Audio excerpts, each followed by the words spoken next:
Brigowski, I hope you're doing well.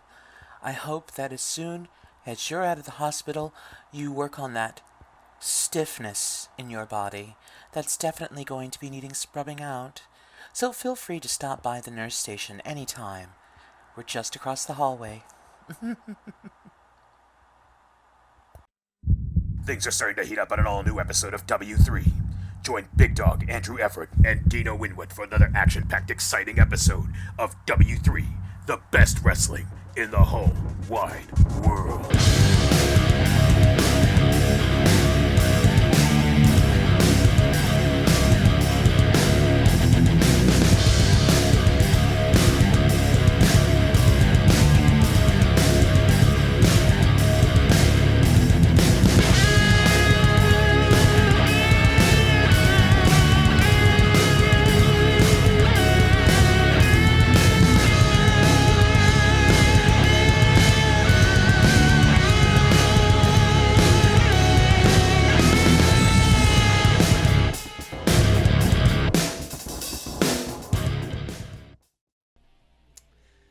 Welcome, guys. Welcome back. We took a little hiatus this week. We got 2 nights in a row. Because we got a pay-per-view tomorrow. We do have a We're gonna get pay-per-view ready tomorrow. to I go gotta come for up with it. the name of it. I don't even know the name of it yet. I really don't. We should probably have Unnameable. Come up with it. Untitled W3 pay-per-view. Working title. working title. Working title's kind of a sweet name. I love it so much. Yeah, exactly. Holy shit, that intro. It's like, what's the word for it? Double entendre. Working title. You know, like champions have It is known as titles. working title. W3 presents working title tomorrow. Yeah. But first, we got to do some legwork to get there. Quite a few matches tonight. Might have something to do with what's happening tomorrow night. Of course, as always, we start with junior heavyweight action. You know the game. Let's go ahead and get to it. Prince Pajaro and Dino's favorite, one of Dino's favorite, the Claw. Now, Dino, I can't help but remind everyone that the Claw he's a very interesting character. He's had quite a back and forth career here so far at W3. The man who claims to be from Siberia and over 1,000 years old, coming out of Georgia, not the state, the country Georgia. It just makes very astronomical claims. Regardless of all of that strangeness and not to say unknowns that he brings to the table, the Claw is a hell of a competitor, one of your favorites, and tonight he's going up against the 19-year-old Prince Pajaro, about to celebrate his 20th birthday in the next week here. Maybe looking to get a birthday present here with a win over the Claw. Dino, what you thinking about this one?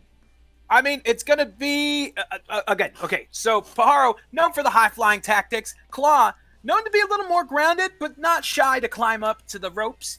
I got to go with Claw every time, man. That Dr. Copter it gets me out of my chair after it's spinning. Yeah, both these men I feel could, while they could definitely use the win, neither have failed to impress in any of their recent matches here in W3, and it's certainly not like they're on the chopping block or anything like that. But both of them could definitely use a little forward momentum. The Claw coming down from holding his position in the top 5 for quite some time, recently dropped down out of the top 5, so he's looking to get back up there again. And Pajaro, as a student of one of our other competitors, Jaguar, definitely wanting to impress and show that he, at our youngest competitor in W3, if I'm not mistaken, is able to hang with the rest of the roster. Perfect. I mean, you're the living legend for a reason, right? Pajaro here needs a win. Claw, you could say, needs one maybe a little bit worse because he wants to get back into that top 5 that you were just so eloquently. Taste, big dog. It's exactly. And maybe trying to pick apart the younger and maybe more susceptible to shenanigans Prince Pajaro. I say we go ahead and get into it now. Let me see if I'm on here properly. Yep, your referee for this match. Blue suede shoes starting off tonight. Let's get to it.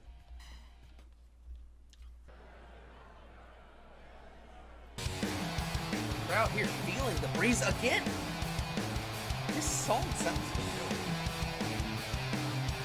Suddenly want to spread sugar on the asphalt.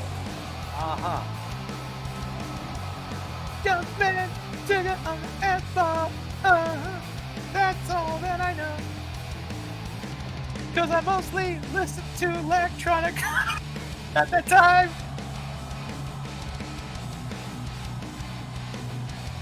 And showing that light, look at my abdomen. Oh, shit! I stubbed my toe. Yeah, oh. All right, now, I got my keys, and I got my hat. I got my shoes and my baseball bat. I got only one thing to ask you. Will you please rotate my tires? Please rotate my tires. Oh, please rotate my tires. Please rotate my tires. Yeah, all 1, 2, 3, 4 of them. Rotate my tires. Jimmy! Oh. Oh, the song's over, okay. Living legend over here crying already. Oh, you're starting out hot. Welcome back, Chad. Welcome back, everyone, to W3. Let's get it going. Leaping over, slide underneath, close quarters there. Scooping a slam, slow down. Oh, going for the chops already. Oh, Jaguar trip early. Shades of his teacher. Quick with that follow-up leg drop. Getting taken over and looked to be an arm drag. Look at that speed, my God. And you've seen Pajaro's speed come into play already in this match. Claw's taken several swipes at him, but has missed him. Oh my God! He's back. I I think if you notice, I think he rolled out of that. Taking most of the impact off, but getting rolled up. He studied the tapes, Big Dog, as he saw that move, that beautiful uppercut slap, that palm strike into the flipping slam. Calls it the clam slammer. Clam slammer. Really good shit. Usually likes to save that for a little bit later in the matches. Here we see a quick roll up, getting a 1 count.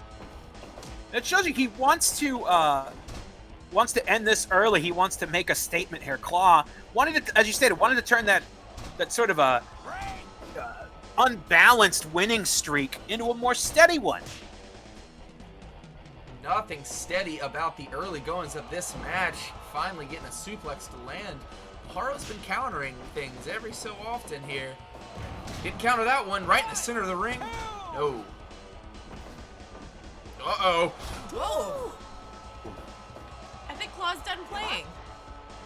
Again, maybe he has him a little bit more well scouted. Maybe the tricks of the trade coming into factor here for the Claw. Younger opponent having a hard time getting going here in the early goings of this match. Well, he has taken a numerous amount of devastating maneuvers there from the Claw as he tried to go for that hooked leg, but no luck on that one. Off into the ropes, though. Full steam. No payoff. Oh, here we go. Chopping the Claw down the... Oh, beautiful. Oh. No. Did you see the height and the arc on that moonsault? Perfect form, but not enough to keep down the what? Did you say 1,000 years old? He claims to be 1,000 years old. Oh my God! It's hard to get something that he hasn't seen yet. Ah, very true. Whoa! That might be there it, we go. Caught him on the way down. Maybe trying to go for a pop-up backdrop. I don't know what he was going to go for. Maybe a flapjack, but got countered into a perfect Hurricane Rana. Very lucky to escape that one. This is a lot for the body control of Prince Pajaro. The fact that he can alter from a defensive state into an offensive in midair. That Pretty damn impressive. Do you think he was adding insult and injury by putting a single leg crab on the Claw? Oh, well sounded. Knowing Pajaro, he seems like a good kid. I think he's just working around. Whoa! Caught him there. What does he got? Oh my God! A little technical wrestling, a little joint manipulation by the young fella. Down with that elbow.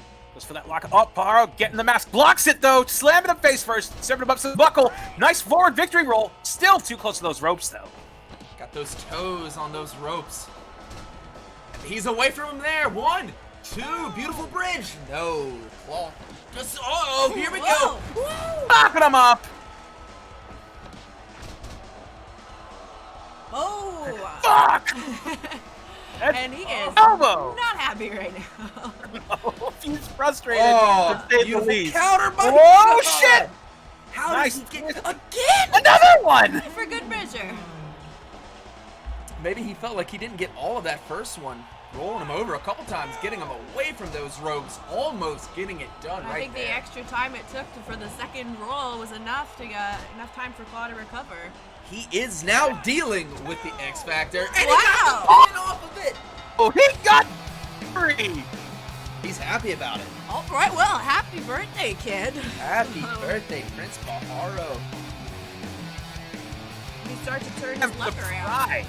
I am surprised by that. Very surprised. I think Claw was taken off guard. Maybe landing a little too high on top of that head off that X Factor or whatever we call that. But as you see here, 10 minutes, 44 seconds. The foothold knee breaker is what they're claiming victory with. 84% by Deltzer. Again, happy birthday or feliz cumpleaños, Prince Pajaro. Cabrón. Slate Craven, thanks for the tier 1 subscription. Welcome. Thank you for that. Thank you guys for coming back here with us here at Dub 3. Very happy to see everybody. Thank you for those who are hosting, by the way. Brothers at New Legacy, always happy when you're around. It's I mean, hopefully the weather is good on everybody's end. It was a little warm here today. But you know, honestly, when it gets warm, there's two things that are just completely enhanced by the heat. That is the sounds of oldies from the 60s and 70s. It fits so well with the summertime. And refreshing treats, whether they be edible or drinkable. But you see, I love edible treats. Exactly. Gotcha. Yes, those edible treats are delicious. And when you get the combination of both edible and drinkable, the juicy deliciousness, the fruity goodness, you want to make sure that you're doing it right and you're doing it healthy. That's why you get the mixtures of delicious banana, kiwi, melons, anything juicy, ripe, and girthy. You just go ahead, pop them into the fridge, and when they're nice, cold, and ready, you pop them, you peel back the top, you stick a spoon in it, or you put your lips to it, and you enjoy the delicious, all-natural fruit juice, 100% fruit cupskis. God damn it. They're so refreshing too.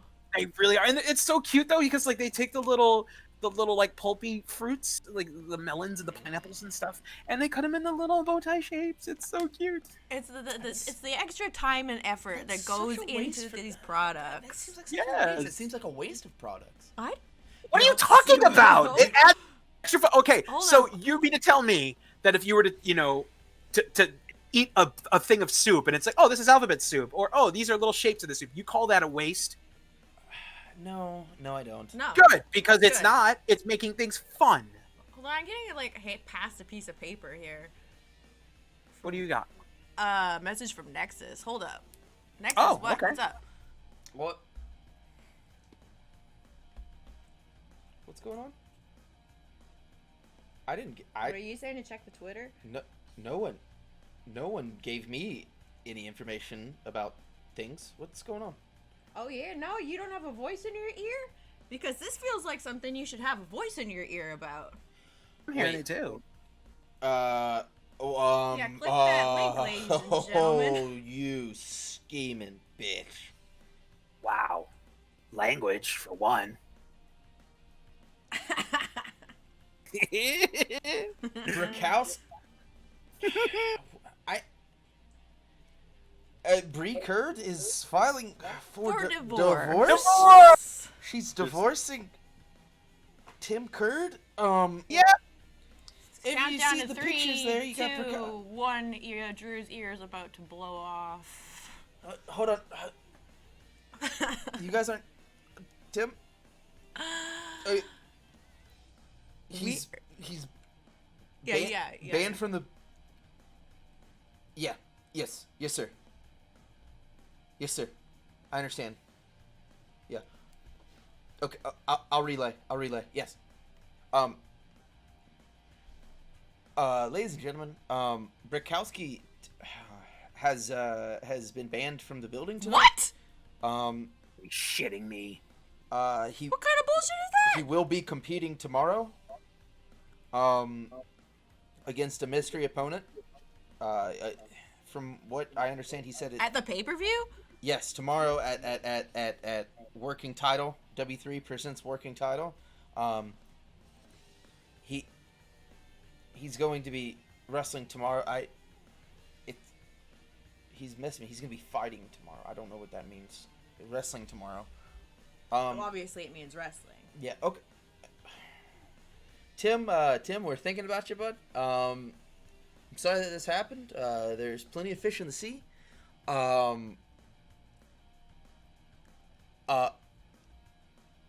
If you have living parents, go ahead and transfer the money over to them really fast. And You're sign, not, you're not sign- allowed to give them that type of sign advice. sign Who the hell do you your think house you are? over. Sign your house over to your parents or your I'm turning kid. your mic off. Turn this on. No, you're gonna get it. Oh, okay. The reviews reflected in this Back on. commentator booth may not. The points of views of one big dog, Andrew Everett, do not reflect those of Living Legend or Dino Winwood. Well, That's what I was trying to say. Thank you. I appreciate look. Tim, we're sorry. We're thinking of you. I mean, you had it coming. Yeah. I know you have a family. I know you have you have your Bad son. temper. You have your son Jack Curd, Pepper. We hope he's okay. There's plenty of fish in the sea. I know some ladies that would find you very, very attractive. Is it you? No, it's not. All right, because I'm just seeing you worried about his finances. I'm wondering here. How else is he gonna get his lunch money? All right. Well, I'm being told we got to get to the next match. What do you? We had a tag team. What the fuck is going on in the back? Well, what do you mean? The tag team match that we had scheduled. Cousin Kim Chee and Ming Chi against Grizzly and Grizzly the and Count. the Count. Yeah. I'm being told that Ming Chi isn't here. He was scheduled. I swear I saw him in the back, but apparently he is not in the building. He hasn't been seen. Since losing the best 2 out of Chi Yep. to his brother. I don't know what's going on. We're just gonna put Cousin K out there with Grizzly. All right, ladies and gentlemen, your next match, Cousin K, Kim Chee taking on Grizzly. The Count will be in Grizzly's corner. No Ming Chi. Listen, this sounds like a job for the legend. I'm going to go see if I can get to the bottom of where either Ming or Kim Chee are at and why they're leaving Cousin Kim out to dry. Hold on. I'm out of here. Okay. Dino, I really can't get a feel on this one. We haven't really seen Cousin K out here without Ming Chi.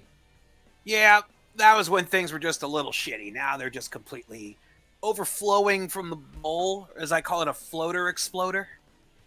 I guess so. I'm just kind of taken back from Ming Chi.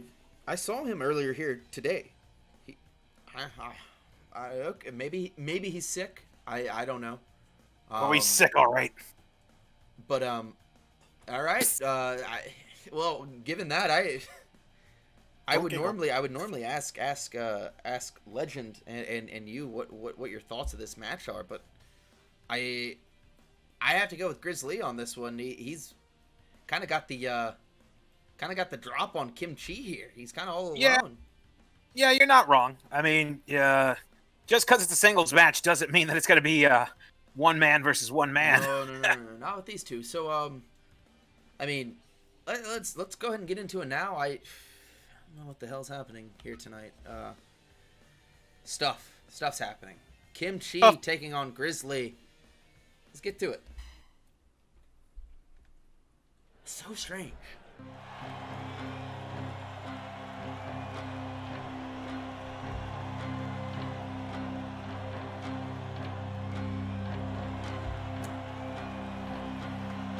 one of the most serious theme songs ever. Kim Chee walking dramatically to the ring. It's really strange to not see his cousin Ming Chi. I don't know. Maybe he took that loss seriously, but he's got bigger problems coming up right now. This theme song really scares me. It's simple and effective. It's like that one. Well, it is that oldie song, isn't it?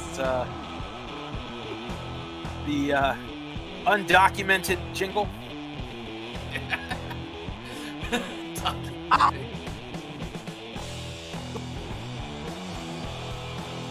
I came over there. It's really hot with it. Okay, let's just do this.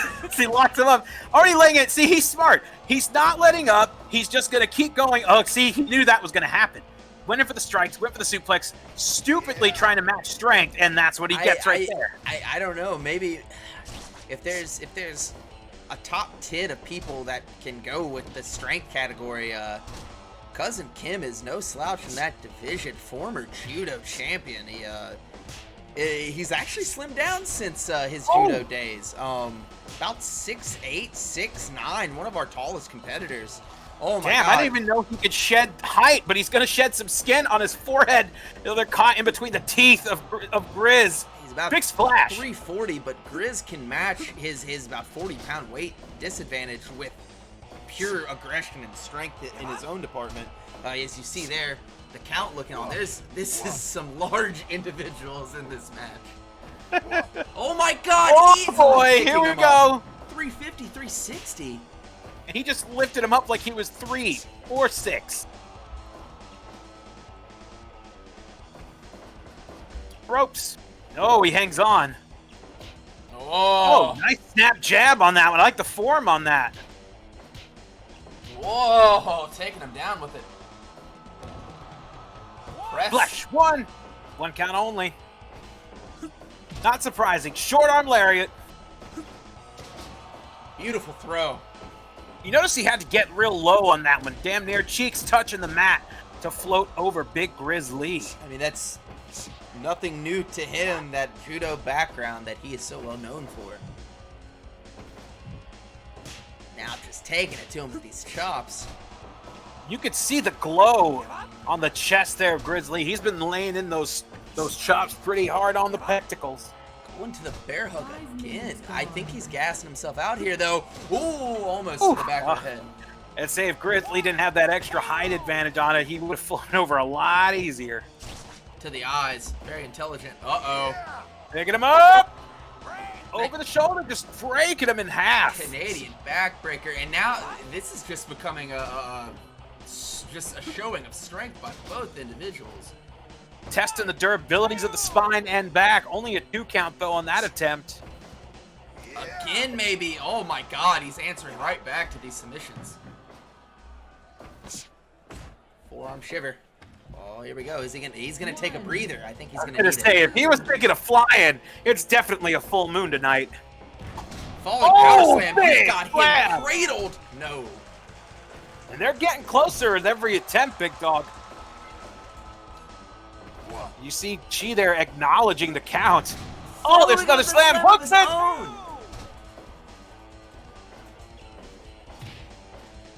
To the midsection. Again! But too close to those ropes that time. He is a long competitor. He's got lanky legs. You can see him maybe throwing some boots here in a second. He's osing about. Beautiful. Just that, again, like you said, getting his hips almost to the ground. A 3-point stance with a run. That's different.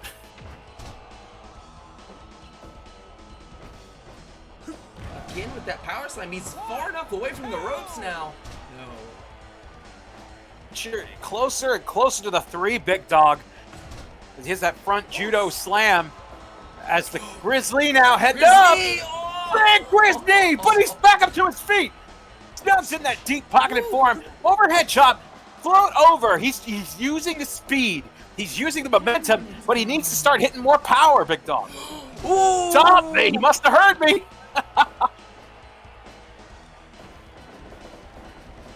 Oops! Again with that football tackle.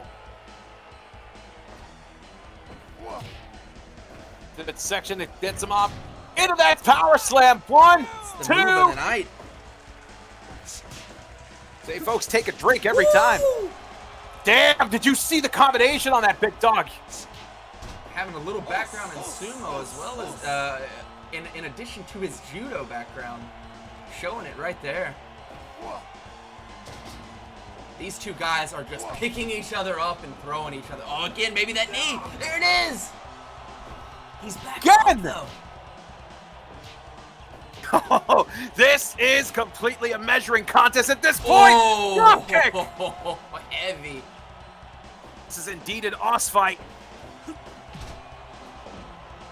12 minutes in. Again. Going to sumo once again. Almost seems like he's trying to stop the heart, big dog. Grizzly trying to get some lunch on his back with those deep, deep shoulder thrusts. Taking a breath, trying to drive out any air in the lungs of Kim Chee while taking a breath himself. Oh! Catching him. Uh-oh. Reversal. Firing back. Five out of it. Again. This time dead center. Goes for the pin. 1, 2. Ooh, 2.9. As we get close to the 15-minute mark, big dog, they're starting to lay it in, but they're also slowing it down. So you can bet that every strike now is getting all the energy in the world. Oh, my God. Just driving. Oh, there it is. Oh, too close to the rope. Oh! Another knee. Oh! Damn! Again! It's like it's to life, big dog. Maybe a fire has been lit under him. Damn! It sure is starting to spark, though. Off the ropes again, another knee. Oh. There it is. This time he's staying down. No, he's back up. This time a little slower as Grizzly gets with that power slam, but he is gasping for air. Kim Chee will not lay down. Cousin Kim showing out here tonight. Another one punishing. 2. That's it. That time. Grizz knee. Kim Chee coming back with a vengeance. We haven't seen him in action here for a while. His cousin, who also named Kim Chee, nursing an injury. Holy hell, it's just two dudes beating the ever-living shit out of each other. I was very surprised, big dog. We didn't see a single interference from the count. It was just all Grizz, all Chee, is Lee and Chee going at it. But the King Kong knee drop, one of several, the previous ones, getting right back up right after. This time he decided to take a little breather because it knocked him clear in for the 3-second count at 16 minutes, 54 seconds, 75% match evaluation according to Deltzer. I would say I disagree, but hey, again, percentages here don't matter. We're in it for Exactly. for the pure action. Take your rating somewhere else. Holy hell! I'm legend, but you have some info, but let me. I gotta touch on this before. That's fine. I just wanted you to acknowledge that I was back. I see that. All right. Cousin K looked like he was on his game even without Ming Chi out there. Did you get any information of? Well, he's frustrated. Like, he doesn't know what's going on either, from what I'm hearing in the back. And you're right. Like, Ming Chi definitely was here at some point, but nobody's seen him. I was looking for Kim Chee to see if he had any info on the whereabouts of Raz. He might have been the last person to see him. Yeah. After that match. I went down to that locker room, tried to see if Kim Chee was here. Knock on it. Puchteca opens it a crack, says, nope, no press. Nobody's coming in here. So they still won't let me in there. I still couldn't even tell you an update on Kim Chee's injury at the hands of Major Tom. I can't tell you if they've seen Ming Chi. I hear that it's not as serious as once thought, but I wouldn't know. They're not letting us in. don't know what to say to that, really. I don't know. It's... And then while I'm back there, I got a double scoop. Oh, what did you get? Double scoop. So obviously I have to go past Tim's office to get down to the locker rooms. So I poke my head in, of course, and want to know what's the big idea of banning our biggest merch seller from the show tonight. I got the door slammed in my face, but it was pretty satisfying. But he was in there with his lawyers screaming at them, so there's that. Tim,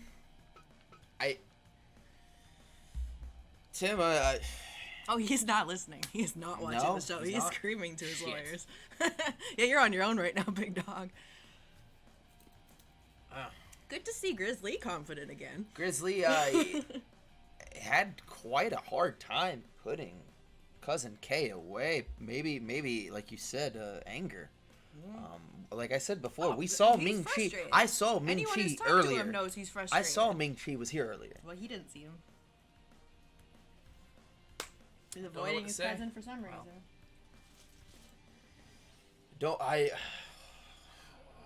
Tomorrow is going to be interesting. I don't know. He's scheduled to be here tomorrow too. Ming? I don't know. Well, I don't know. I'm just hello. telling you, it's all kicking off today. Chad, I hope I hope you guys are enjoying this one. Glad to be back here this weekend for our back-to-back once again. Probably things are going to settle out into a Wednesday, Saturday after this weekend. Our normal schedule, but thank you for coming by. Thanks for hanging out. Appreciate it. Glad we can get back to W3 because I have so much fun here, and I hope Tim's okay. But We can't hear you. There's no point in sucking up. well, coming up next, we have junior heavyweight action once again. This was just made relatively quickly. Aztec Dragoon getting to test boy. his steel against Black Widow with B. Sasori in tow. Aztec Dragoon quickly on the scene here in W3, doing pretty well for himself. Finds himself facing the first ever junior heavyweight champion of W3. Black Widow, since then, has been quite up and down, quite in and out of sanity, so to speak. But I don't know if she's been... tonight, she looked on her game. She still has the title. That her fantasy title, the title that's not recognized by W3, a title that she commissioned herself, I promise is not on the line tonight.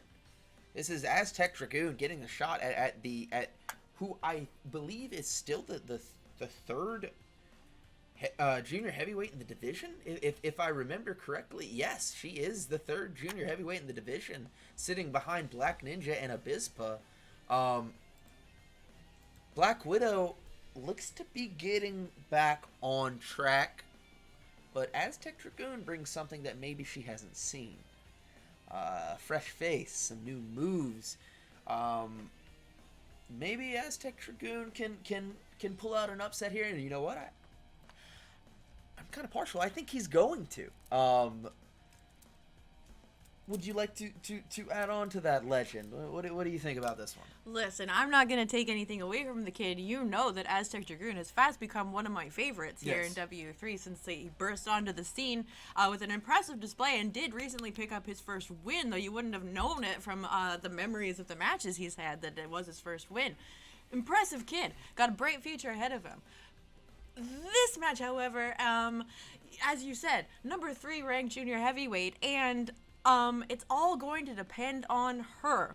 It depends on which Black Widow shows up to this match. Which one are we going to get? If it is the former junior heavyweight champion Black Widow, sorry kid, you're going home empty-handed tonight. But if it is the Black Widow of recent that hasn't been able to focus, hasn't been able to rack up the wins that she was, and the Black Widow that has been arguing with B. Sasori, if they aren't on the same page, then he's got a shot. Dino, your thoughts on this one, man? I have to go with legend on that one. If we do get the actual focused Black Widow here tonight, we will see a victory. However, even if we were to get that, I honestly don't think it would be as simple as that. Aztec Dragoon, definitely hungry, definitely want to make a name for himself. And honestly, we haven't seen too much out of him to say that we've seen everything that he has to offer. Exactly. So I think it's pretty undecided. If I were to flip a coin, it would stand up and then give me the finger and said, just watch the match, dummy. So. Well, I mean, can't say it better myself. Let's just watch the match, you bunch of dummies. Aztec Let's talk Dragoon, about the talking coin later, yeah. Black Widow, let's get to it. You know what I predict? 100% rating. That's what I predict. Oh.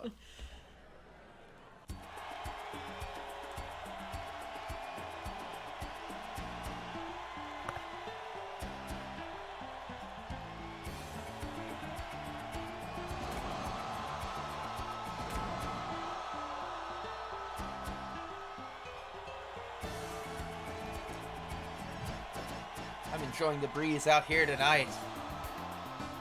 It's really going through my hair. 70 my eyebrows. degrees.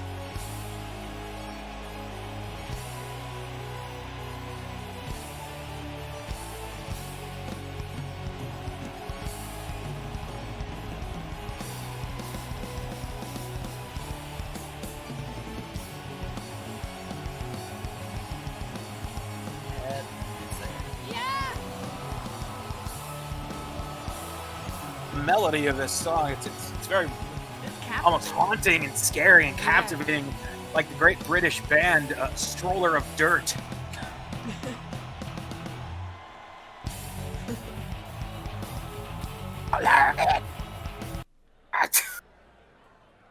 Here we go. You pointed out, Big Dog, that she's got that belt, and you know what? At this point, if it gives her the confidence, if that's her vice, if that's what keeps her focused, I say let her have it. She bought it. I was in the back of my head. I was just thinking that she looked confident coming out here. Went for one of those early drop kicks. She likes to use that thrusting variety. Not really worried about landing. Widow's a little crazy, to put it lightly. She's spinning a web right here, trying to get that pinning attempt with this roll up, but too close to the ropes. Chin up. Body slam, legs into the rope.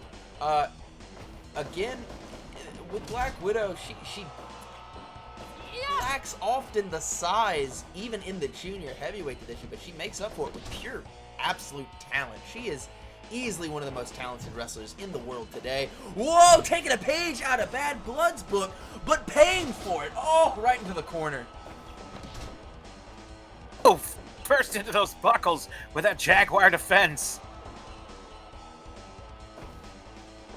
Into the corner. Uh-oh, where are we Drop 'em going? up on top. What are we gonna see here? Oh, this pinned her before. Oh, it's a flashback. Oh, It's a she move. had it counted.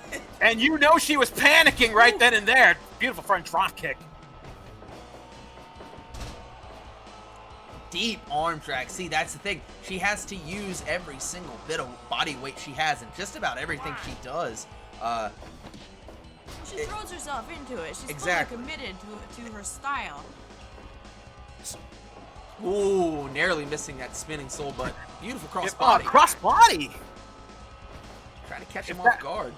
If that soul butt would have caught it right where it was aiming for, I think we would have seen a victory. It looked to be right underneath the chin. So quickly able to just 5 minutes. duck out of cover. Oh, but not able to duck out of that one again. He's headhunting with that. Oh man. Got a I was gonna come up with Yes, something A fun good with old. Whoa! Oh, moonsault! 1, 2. Something fun with sharpshooter, but I'm not that talented. Beautiful That's drop kick. beautiful. Speaking of talent. Exactly. And so you can follow up a beautiful moonsault like that. It's like the front of a amazing T-shirt done. Oh shit! What? The tables have turned. Oh. No. That move haunts Black Widow. So much that she's adopted it. If something scares you, make it your own and use it as a weapon. Look at that combination. Tombstone and Power Driver going right to the leg. The right leg. Heroic in a way. Oh! He's back off. What is that? No. What? He saw that she had landed a little extra on that one. Is they're going for the chops and the kicks? Who's going to win this exchange? Widow does. But they're back up. Arm drag. Maybe that tornado. No, he's going to go for the moonsault. Moonsault, let me tell you, it is a work of art. Oh, It is. it's like the front of a t-shirt of The Hustle, the great podcast duo that makes great wrestling shirts.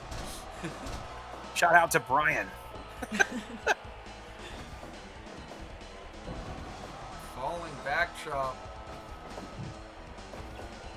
Oh, what This are we is not seeing good. here?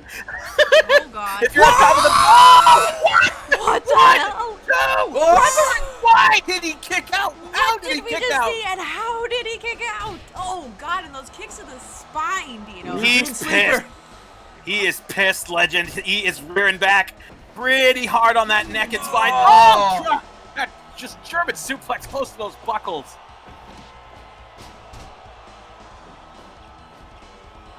I think we're all... Oh, he's saying no, not today.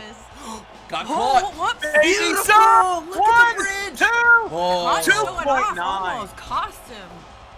Maybe going to the knee to take away those bridging suplexes that she throws. Speaking of throwing, flying cross chop, and then following up with a spinal tap. No, her fingers are tingling right now. You only get kicked in the back so Hurts many so times. bad. Thank you, Nexus. For the clip on that Nexus. Yeah, we're going to want to watch that over and over again. The Tree of Lawrence! Oh! Ribs. Again, look at the bridge. German. She's very, very close to getting this That match won. 2.9 is inching closer Whoa. every time. Oh, Yeah. oh, sorry. Oh, saved her maybe on that one. Delta World Backbreaker. He's Sasori. still keeping the work going, though. Oh no! Oh. Running bomb! Running 1, 2, 3! Oh, boy. Oh shit! You know there's gonna be some problems there. And that's where I was talking about if they're on the same page or not. Oh no, that's not gonna do well for her. Going to be very loud in that dressing room as you see 12 minutes, boy. 54 seconds. The angled Bispa bomb with the double leg hook fall 75. Fuck the rating. That was awesome. Fuck the They rating. went That was extraordinarily Uh-oh. hard in the paint. But we are gonna have. It's not. There's already screaming going on back there. We might as well have Oh, another shit. locker room blowing up I and literally yelling at hear each her as she's making her Oh, way to shit, the back yep, right mhm. now. Oh my god. other. You're gonna listen at the door. Oh. That's not good. This isn't good at all. Looking Well, anywhere hey, near that direction because it's going to be awkward if they see that I'm watching them. let's let's play TEW says 100 ad match was good. No matter what's happening with Black Widow and Sasori, Aztec Dragoon just beat the first ever junior heavyweight champion here in W3. I mean, only. What do you? That's like I said, bright future ahead of the kid, and the number one contender for the junior heavyweight championship has kind of been questionable lately. Nobody's really clear cut as the next challenger, so it might be fun to see who could get his name thrown into the mix. I mean, that's a big win over the third-ranked junior heavyweight in contendership for that title, Hannibal's title. So you got to think that does wonders for Aztec Dragoon. Maybe not having to rely on one of those eliminators to get the job done, to get into that top 5, to get into contendership. Hey, we've seen it before. We've seen it before. We will have a match later tonight. Let's go ahead and wow. Later tonight, you will see the Trucker trying to do it the old-fashioned way in the heavyweight division after win, taking on the 5th-ranked Bad Blood. Oh, shit. Could Good be some segue. bad times Wow. for Bad Blood, but he needs Look a at win. this guy. Look at you Where when was- you're being professional and Did- trying. Where were you hiding, huh, pal? Yeah. Did I do something good? I'm damn impressed. Did you happen to merge with a chimera of some sorts and suddenly gain a little bit of personality Did or I do homunculus? something good? Yeah, your job. Yeah. I know it's new for you, man. Yeah. proud of you. Okay, just like you were saying. No. I'm dead serious. Did I do something good? You did. No, it was the You same did. way. We're proud of you. For real. We were just talking about Dragoon maybe being a contender for that 5th spot without needing the eliminator, and you're saying Trucker is challenging for that 5th spot against Bad Blood right now. Did not do it with the eliminator. Did it with knocking the shit out of people and earning his way up the rank. Unconscious. Did you actually not realize how good a segue you made? I just do my job. You go to that place. I need you to go to that place more often. Set up camp there. Yeah, that'd be great. Just like put down some roots. So would you say that Go to Central. would you say that I'm doing fine, Nexus? I assume so. But that's later tonight. What's coming up next? Well, as we were talking about getting it done the old-fashioned way for Aztec, Dragoon, and the Trucker here, on the other end of the spectrum, we have your first eliminator of the night who will face the 5th-ranked competitor tomorrow at Working Title. Which is who? La Masquerade. Okay. Black belt after losing to La Masquerade, right back into it.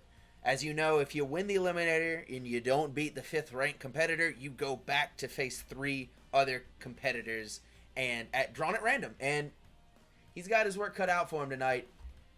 We have Paco Loco, Yuraki, and Aki Man, and I'm sure everyone's going to be happy about that one.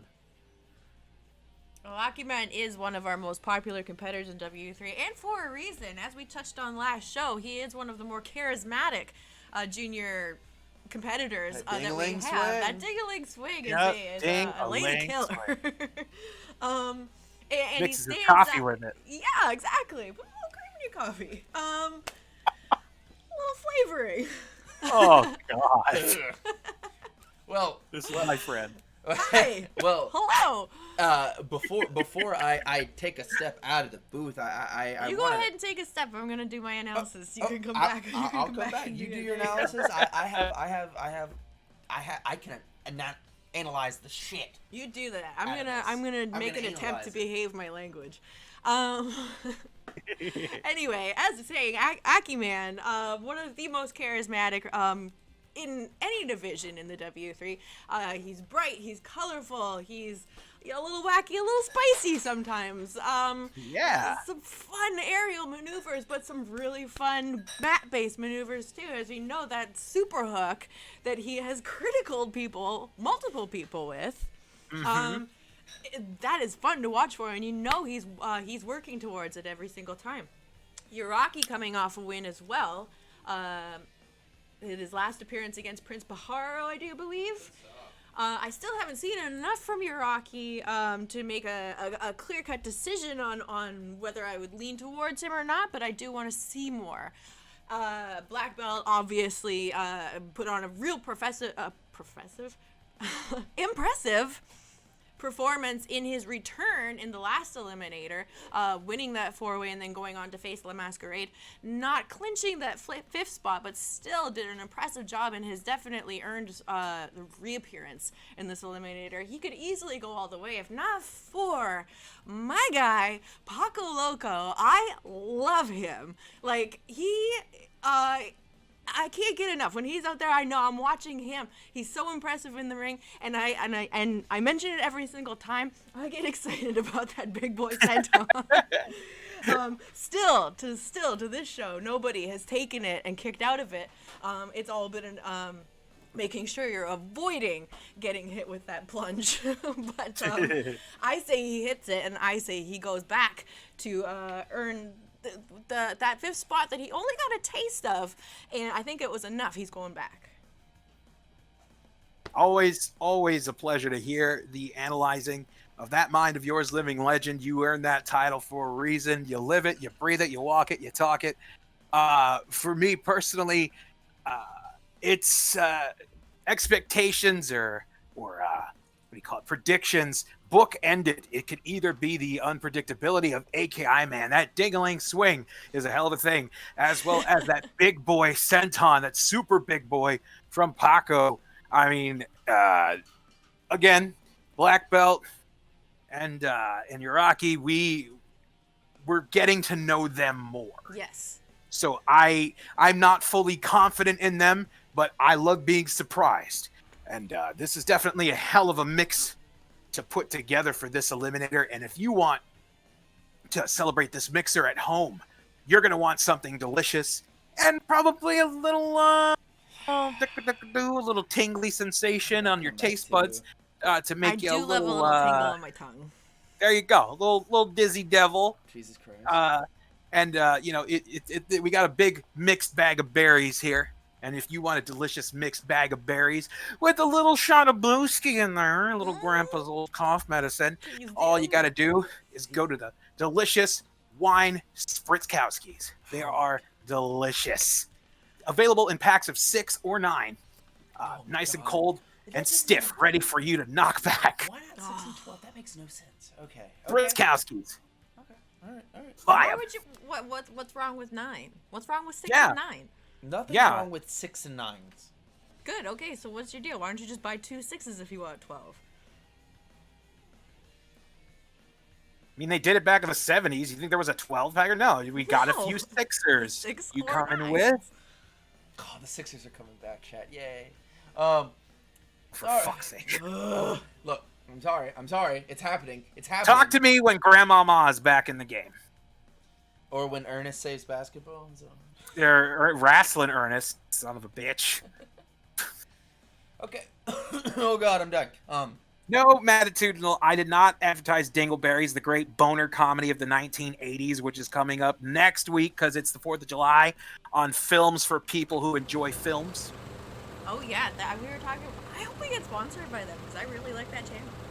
It's a good channel. Can I do my job? Yeah, let's get some of those spritzers for tomorrow's pay-per-view. Hells to the yeah. Oh, yeah. I'm getting big blue berries. That's a good one. I know you like them blue drinks. I love those blue drinks. I love blueberries so much. I'm all about blue drinks. Okay. Blue is my favorite flavor.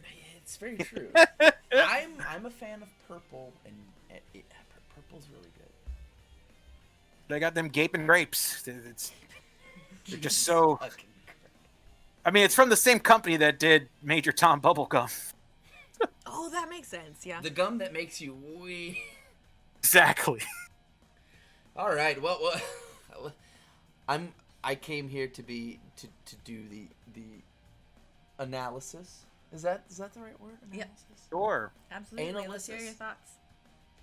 All right. So clearly, we're going here with a black belt coming off of a loss, but doing well recently in these eliminators. In fact, winning his last eliminator. Thus, he's here. Paco Loco, always a dangerous competitor, as I overheard you guys talking about that top rope Paco plunge, that senton, that if he just... I've never seen someone aim so well with a senton off the top rope. That's a surefire way to win a match. Aki Man, of course, with the super hook, with just that dang-lang swangin'. He really kind of is a mix pot of wrestling ability. He can fly with them. Mixed bag. Mixed pot. He's in a mixing pot. He's in a pot. You're boiling him alive. It's a mixed bag. You got it. Excuse me. I'm doing okay. Can do just about everything in between those ropes. And then you have Uraki, who is the newest guy of the group, but Uraki comes from that MMA, that Universal Fighting Organization, UFO, that background. Dangerous. I've seen him just knock people. If you go back, he was, I want to say his official record was 8-2. Pretty standalone record there before making the switch over to W3 and wrestling in general. I don't know how well that's going to do in a battle royal scenario, but we're going to find out. If I was going to have to go out on a limb, I'm going to say Paco Loco. This is right up his alley. He's got the toughness to be one of the last two, and if he lands on you with that Paco plunge, that Loco leap, you're done. Let's go ahead and get to it right now. I think Paco's got this one, guys. I really do.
front headlock by Black Belt.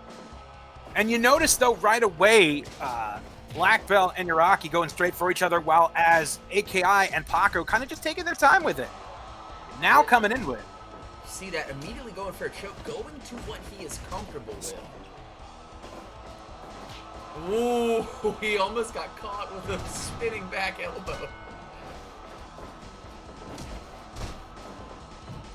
Hip lock takeover. A couple knees, but getting it in his own right there. Oh. That was kind of cool.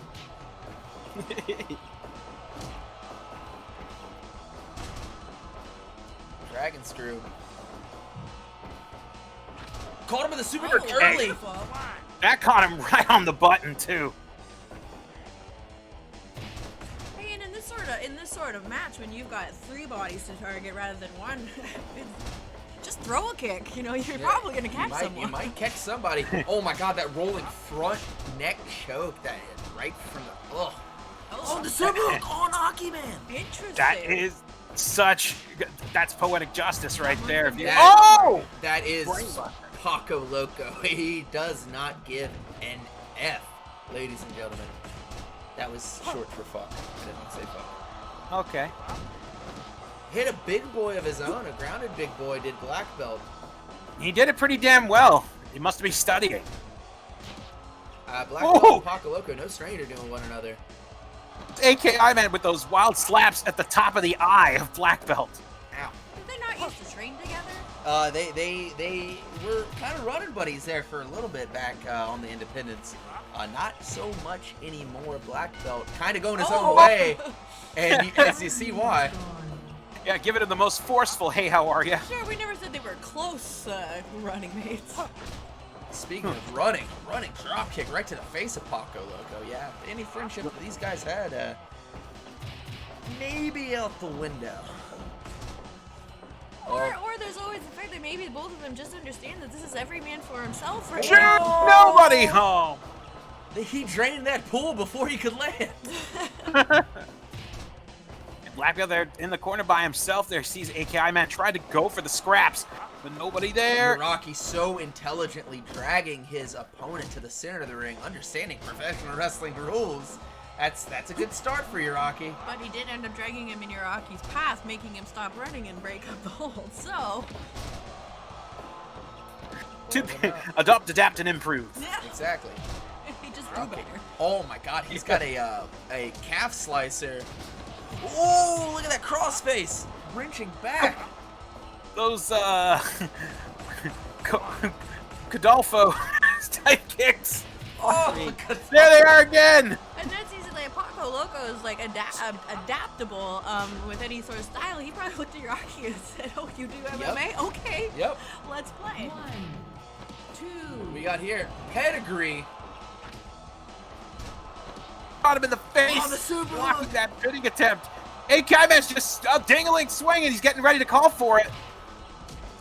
And I think he mistakenly broke that one up. Look at Uraki is a beast. Super hook on AKI Man. That's twice now. Oh.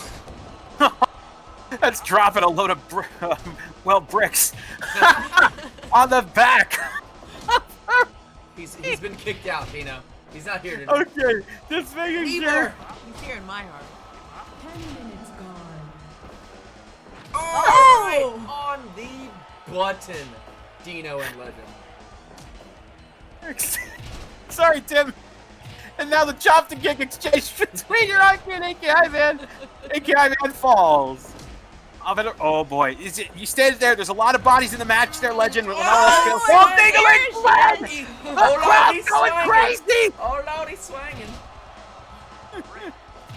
That's staying What a there, Legend. You showman. mentioned so many bodies in this matchup. Throw something. Hell, even throw your opponent into him. Open it up. Shoulders. The odds are you're gonna hit someone. Exactly. Sure. Oh. Oh, Preston! What a critical! And the first elimination, and he is dead for the night. Oh, he's leaving him on the apron and look. It's smart though, if you think about it. If he goes for that roll up, it gives him a better chance. Make one guy do all the work. Oh. Side super hot! Oh, too close to the rope. Well, I meant, okay, if we want to touch on Hiraki for a second while he's lying there in our view, that is the risk you run when you come in touting yourself as an MA submission specialist. Anyone else who knows a thing or two about submissions is going to take They're gonna be gunning for you. They're going to take offense to that and show you, oh, okay, I can play that way too. Man, as you notice, the corpse of Hiraki. Right, everybody's really stepping on him. Tightened his Oh, belt black belt there. tightener! Ran right between them. I think he ducked at the right time. Oh, he didn't duck. Lama, he's strong! One! Oh! Interesting. Rolling elbow! choice. Roaring elbow. Nice. Here we go. Standing Right in there. between No. them. AKI man cheering him on, saying, "Come on, you got this!" Oh, and he God. did! Into the super hook! That's it. No! No, he got to the ropes. He's gonna go for another black belt tightener, but just scoop slamming him to the outside. Hey, honestly, that seems like the best idea right now is get Akiman out of the way. He ducked out of the way of the chop. Oh! Now Dragon Screw whipped there by black belt. He looked like he was trying to go to the top rope. Oh. And goes for the black belt tightener.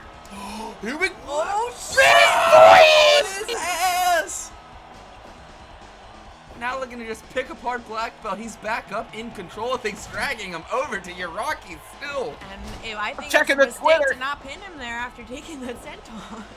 I'm checking the Twitter. It says Iraqi is still dead, according to this account. Yeah. Well, Oh, he wants to go for that super big boy. Oh, almost But got him. wisely waiting for it. You gotta pick your moment. and If you save your miss- strength. If you miss that move, it hurts. So I've missed him. Oh, see, it oh. hurts. 3, Dumping! Right on the AKI back man of on the his back head. of his neck. Oh, returning the favor, kicking him in the back of his head. See, Aki-Man, I think he Akiman gets wants to too be a hero excited. here tonight. I don't know. He saw MIB critical 3 Oh. people in an eliminator a couple weeks ago. Maybe he's willing for that too. It did quite a lot for MIB, who you will Oh. see later tonight in action in that heavyweight eliminator after a loss to Sumo Joe. Oh, to the back of the head! God. Oh my god! Black belt determined to do it. He says, I want to go back. Charged. And Paco wisely backing away from him. He sees the fire in the eyes. 20 minutes gone. 20 minutes gone. Oh my god, that crossface. Yeah, it's Oh, hit. and there it is. Damn. I like this final too. Yeah. Over the top goes AKI man. what do we have he's in gonna store? fly. He's gonna fly. He He God, missed it. hit that By an guardrail. eyelash. 5, Oh, he caught him. I am so happy we were not in the way of that today. 10, Paco! Getting dirty. Oh, shit. Oh, he's first into the guardrail. 14, And Akiman giving the Oh crowd what my they god. want. Look at this hand. You showboating shit. Drop kick to the corner. Oh! Off. No. Goes through with a ball. No. And Oh, McWheel, shit. he'll be going for. He Oh, got he's going for it. springy. Springy thingy. Ah, crossbody. He is obscure. Heel kick though, catching him right on the center, right in the His K. offense is all over the place. Oh shit. And now here we go. He's gonna fly. Over the top. Super hook on the What outside. a super hook. He don't give an F. That stands for fuck. Nobody They're gives a flexing F on the tonight. outside. Get back in the ring. There is some flexing going on here. Yes. Oh my god, oh no. my god, oh my god, oh my god. Big ball. Hit him! Back Come on, Two! There ain't no way he The kicks out streak of the loco continues. leap.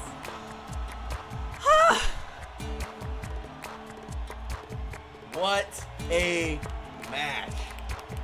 Oh, dead. Right there on the left. You see him? Look at him.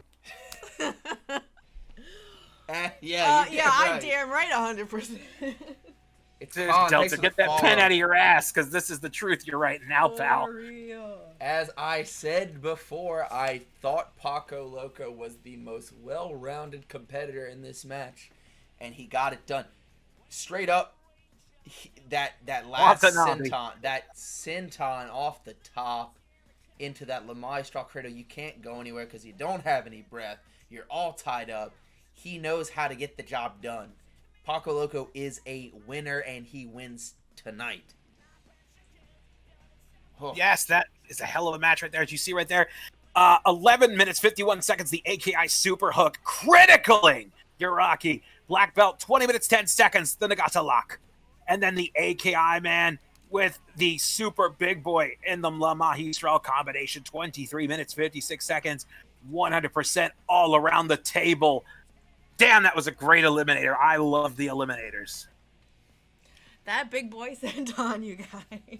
I'm never going to shut up about it. Eliminators, man. Woo! Clutch move. Clutch move, precise timing. And you saw him go for it a couple times in the night. He went up to the top maybe to hit it, seeing that it just wasn't ready. That he knew that it wasn't going to land the way he wanted to. Picking his spots, and when he chose to use it, it got the job done. I'm telling you, Paco Loco only had a taste when he won the Eliminator and went on to claim that 5th spot off of the Claw, if I'm not mistaken. He got enough of a taste. Early it was a short one because then he fell to the Masquerade. Yes. Who he gets to go and claim some revenge on, potentially going into tomorrow to get that 5th spot back. Just that little taste was enough for him. He knows what it's like to be in that top 5 when he's determined to get back there. And I say, hell yeah. Damn, that was such a good match. That was man, fantastic. I love me some Paco Loco. I love Paco Loco. Yeah, and Acuin. Oh boy. Yes, indeed. Oh boy, chat. Okay, I'm gonna do a little bit of tweeting to promote the product. Why don't you put the screen on so we can talk about it while you're tweeting? Well, I might as well do it, right? There you go. Chat. As I said earlier, the Mad Trucker, Matt Tucker, trying to get the job done the old-fashioned way. This is a contendership match. The Trucker taking on Bad Blood. For that 5th ranked spot, yes? Yes. Bad Blood sitting at that ever-changing 5th contendership spot in the heavyweight division. He could be out. He could be out of it right now for the first time ever since the beginning. He has been from all the way to 1 and now 5. You see the change-ups of W3. You're seeing it live. You're seeing it happen now. And Bad Blood for the first time could be out of contendership to Wu Fang's championship. And if there's a guy to just do it on sheer willpower, sheer violence, and I don't want to say luck, because there's nothing lucky about the knockouts that the Trucker has been laying out, dishing left and right, literally left and right hands. Bad Blood's got to watch himself. It could get nasty. It could get bloody real quick. It's gonna get bloody, and I know Legend here getting spoiled twice in a row now. You had Paco Loco with the Super Big Boy, and now Bad Blood. Mm-hmm. Chody the wrestler. What's up, man? Hey, Tier welcome. 1, welcome. Thank you for the subscription, man. We're having a fun time here. This is W3. This is Bad Blood and the Mad Trucker, Matt Tucker, who you saw slip unconscious in the beginning of WCW versus NWO Revenge. Facing Bad Blood here tonight for that 5th ranked contendership in the heavyweight division. Come in, sit down, enjoy. You just let me know when I can start gushing You can go, over Bad just Blood. go. And Go right now. Listen, now, I don't like the way you're talking as if it's a sure thing, Bad Blood getting knocked out of that top 5. Bad Blood is a cornerstone here in the W3. People want to come and compete for this company because we had people starting it like Wu Fang, like Bad Blood, like Hannibal, and he is, yes, I will admit, on a bit of a sliding downward not a great record recently. Not Okay, good yeah, recently. I'll say it. It's hard to say because I love him so much, but he has had a couple of I'm not gonna say unfair because that makes it sound like he's whining, but I would say disadvantages that to take into consideration. His match against Executioner, for example, Bad Blood style, not exactly power, not exactly speed, not exactly technical, but at the same time, all of them. But does rely on unorthodox maneuvers such as the Poison Mist. Against Executioner, not so effective, as we found out that thick hood that Executioner wears turns out to be mistproof. I would venture to say close to misproof. That mesh in front of the eyes of the mask. Close enough that it wasn't as effective Exactly. as it should have been. Also, a month ago, back, he teaming up with Wu Fang to take on Shogun and Executioner. Wu Fang getting knocked out, leaving 2-on-1 versus Bad Blood. Not a good day for Bad Blood there. Yeah, so I'm not gonna say unfair, but I will say disadvantages in a lot of his recent losses. But I will never, ever, ever plant me in the ground before I count Bad Blood out. And you should never count him out. He is one of the most decisively quick, explosive competitors here in the heavyweight division. You really don't know what direction he's coming from. Sometimes there seems no rhyme or reason to his offensive strategies, but other times it's very cold and very calculating. He keeps that mysterious aura about him, and if you're not close, you're going to end up blinded. Mac Tucker, nothing flashy. He's just going to punch you in the face. That's it. That's what he does. That's how he's made his living, other than trucking. Here we go. I mean, David Harley's on the outside. To punch someone in the face, you gotta be able to see them, big dog. That's all I'm saying. Very, very true. Let's no more to say than that, right? Dino, do you have anything for this one? Let's just go, man. You Let's guys have go? been talking it up. I'm with the rest of the chat. I want to see this go right now. Let's Right. go. Jeremy, thanks for the gifted sub. Thank you. Let's get into it now. Mac Tucker, the Mad Trucker, Bad Blood for the 5th ranked heavyweight spot.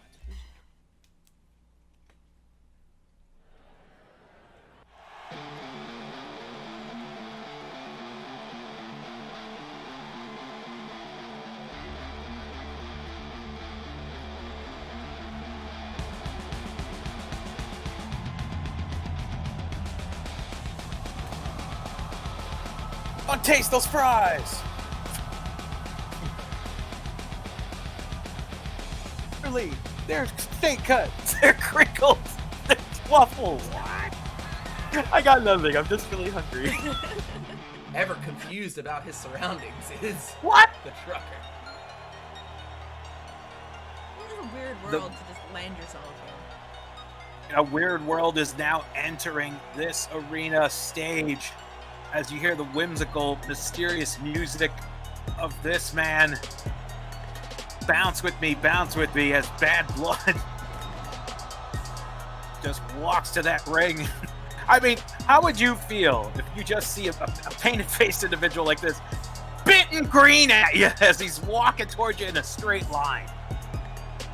Now, I'm sure Mac Tucker has been in many ballroom brawls where beer's been spit in his face, but it's a little bit different. While that might sting a little bit, that green mist can really, really affect your breathing. Everything. You inhale it, you just feel nauseous, and you just really, really can't see. So we're gonna see if that comes into play. Early goings, he's gonna have the power advantage here. Absolutely, but you see Bad Blood working on the arms. He's feeling the amount of strength put into every single punch that Matt Tucker has, and so he's going to try to go to work on it.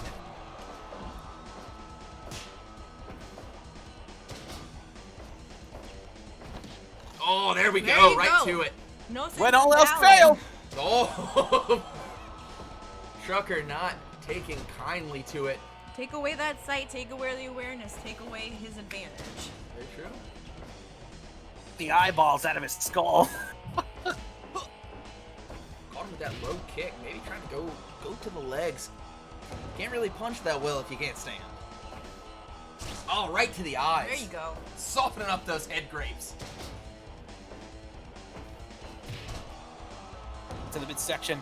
I swear, every time he throws those dukes up, man, his knuckles are just so damn pointed, ready to go into the face. Oh yeah, I mean they've been broken in so many fights. His like knuckles are jagged. Yeah, I've seen here, just even here, I can't imagine in barroom brawls that he's been in, just how many people get knocked out. Mongolian chop administered by Bad Blood, trying to stay on top of the trucker, not give him the option of knocking him out. Smart. Oh, he just checked that kick. Oh, didn't check that one. Oh my god. Front drop kick. Striking that knee into the back of the skull of Matt Tucker. Tucker still keeping his guard up, waiting to go. There it is. He's going back to those punches. Now working over the leg to ground Bad Blood. It's going to be hard to climb those ropes for that beautiful moonsault with one leg. No, something that I just now noticed, while wrestling, Bad Blood really likes to keep a low stance. That might pay off for him because Trucker likes to throw those hooks to the head, those straights to the head. Maybe punching down, he's gonna lose some of that explosiveness And in those punches. Bad Blood's not short, but Trucker No. is a giant. No, he's 6'3", 6'4", about 280, 290. Oh, we can see that elbow to the back. Oh, to the back of the head. He's up. Yeah, well, listen, I'm not sure about that kind of strategy. Blows to the back of the head are looking to knock someone out. And as we saw in that 43-minute match with Puchteca, Trucker is not easy to knock out. No. Another elbow. He's up. No one does that. No one drops an elbow quite like Bad Blood. Speaking of which, Oh, no! Oh, Oh, he's making a pay for that. Hey, good recovery. And he's bitten Tucker twice in the head. I've yet to see any blood break through the skin. Shows you this son of a bitch is tough as nails. Oh, there's that kick, but Bad Blood's right up. That kick has been known to put people away. he loves throwing that side kick. Maybe some. And there we go. Third time's a charm. We are through that thick skin of the Trucker. Maybe that's gonna fall into the eyes of Truck. I don't know. That might make him worse. Oh my god. Two. Well, listen, I will say, That if was you mix close. poison mist with blood getting not just Yeah, into your eyes, but getting into There it your is. bloodstream as Bloodletting. well. Squeezing that head, trying to. Hook kick. What the hell? Springboard. Coming in. Oh. Drop kick right to the forehead. Trying to split him open even more. Oh, his offensive onslaught. Can't let Trucker breathe though, because if you can breathe, you can punch.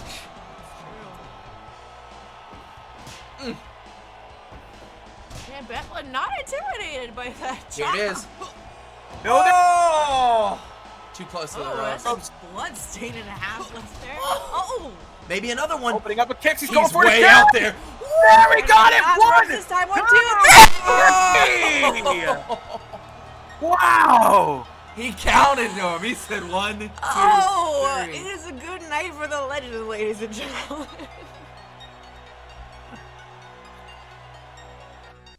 Bad Blood Celebrating in the center. 73% kiss my ass. Look, regardless of ratings, again, ratings aren't important here. Bad Blood showing that he is still that good. Yes, he is taking losses here and there. It doesn't matter. The competition at the top of W3 in any division that we throw at you is the best wrestling in the division in that entire world, the whole world. And as I said before, he is a cornerstone here in W3, a veteran, someone people aspire to be like, and something of being that veteran status. He knows that a loss here and a loss there, while yes, it does derail momentum, it's what makes you that cornerstone, what makes you that legend is being a clutch winner. And this was the important one. This is the one that would have knocked him out of the top 5. And no, that's when he's at his best, when his back's against the wall, when he needs that win. Bad Blood is not to be counted out. No. That win right there. I mean, I don't want to say he's on Sumo Joe's tail, but oh my god, His steed's a little warm at that time. Could you Yeah, imagine? he's feeling his breath. Could you imagine that match? Yes. Hopefully it'll come to reality. Sometime here in the near future. It's exciting. In fact, so exciting. My bladder's full. Excuse me one moment. Mine too. BRB. Go to the restroom. I'll talk about what we just saw here and what we're gonna see here later tonight. Again, ladies and gentlemen, that was a do or die match for Bad Blood. He had to win it. He is at that top 5 spot. Matt Trucker came in here with the runaway truck style of wrestling that he brings to W3. Bad Blood able to sidestep it and get on top of it. Got on top of it with that beautiful half ring moonsault, 24 by 24 ring. Excuse me, I'm getting marbled mouth. All to hell. 24 by 24 ring, able to get it all the way to the middle of the ring. You don't see that in the heavyweight division. You just don't. See, let me enter that for a win in the column of Bad Blood. Oh, chat, this has been already a call. Hey, come back tomorrow. We got another card. We got a pay-per-view working title that we, came up with on the fly here tonight. Nexus, I know I'm doing fine. Matt Original, thanks for the follow. Hope everyone's having a good time.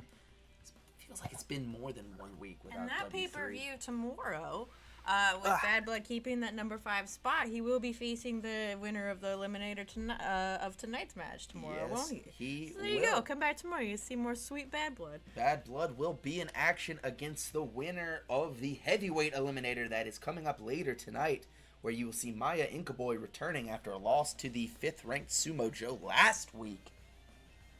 A little bit more last week. Against 3 other randomly drawn heavyweights. That should be interesting. But what we got coming up next, just as interesting. We go from heavyweight contendership to light heavyweight contendership. And this one means everything. I touched on it earlier for that junior eliminator earlier in the night, but we don't really have a clear-cut next challenger for our junior heavyweight champion, Hannibal. That looks to be rectified tonight, yes? It sure does. The number 2 junior heavyweight contender, Black Ninja, taking on the number 1 contender, Abispa. These two have had a rough going here as of recently, but this match will decide who Hannibal will be challenging next. Tomorrow. Hannibal's not challenging anyone. Tomorrow. You mean who will be challenging Hannibal? Yes, very true. Yes, this is going to be... We're going to see one of these men taking on Hannibal tomorrow. For the junior heavyweight championship. For the junior heavyweight championship. Awesome. We're having all of the belts. Heavyweight. Junior heavyweight. And tag team. That's a lot of gold. That's a big Twinkie. Oh man, let's I love Twinkies. No. I do. For no reason. They're not good. Hate them. But I love them. Hey, Elface, thank you for the subscription.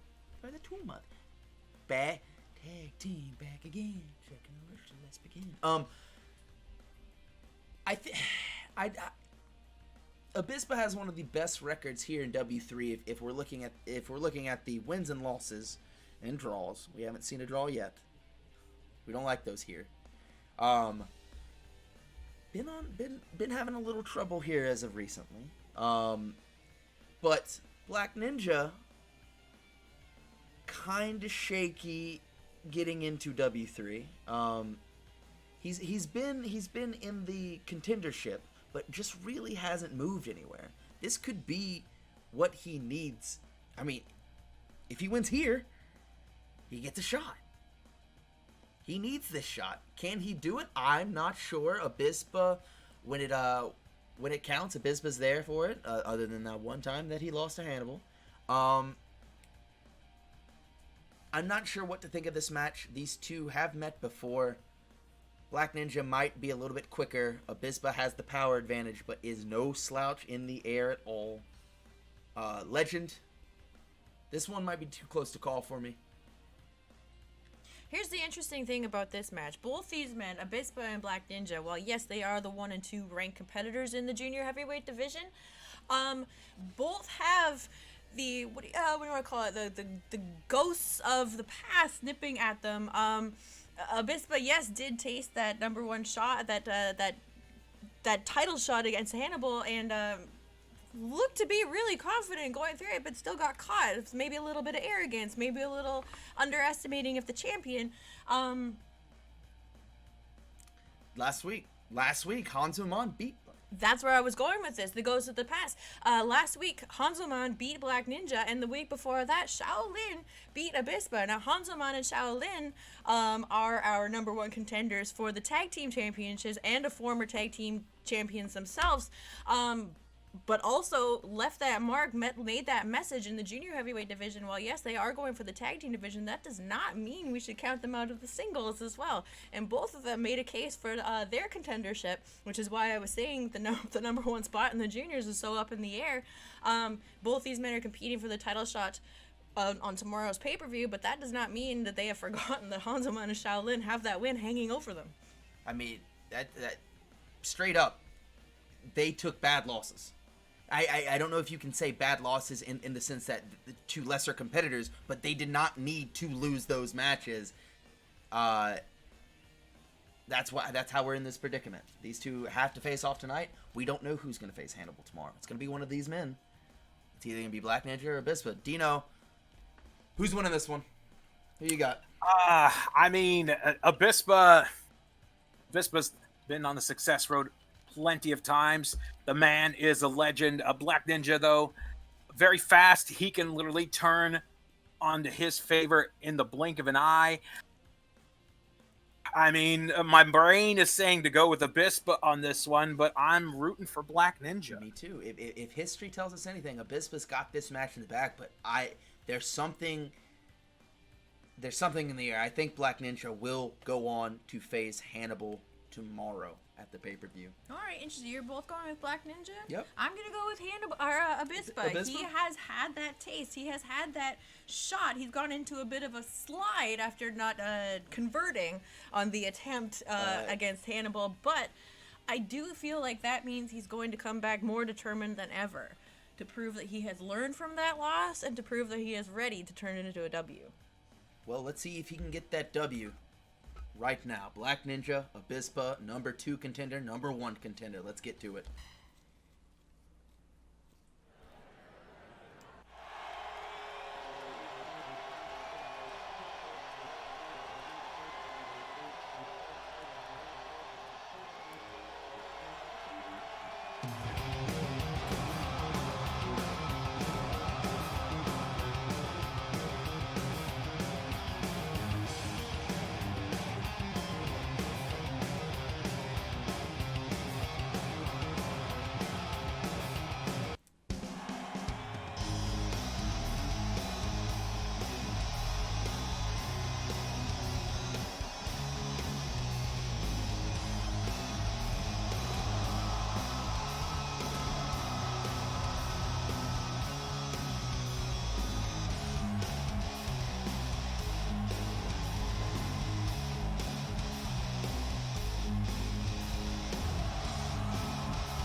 Here we go. Blue Shoes, you're official.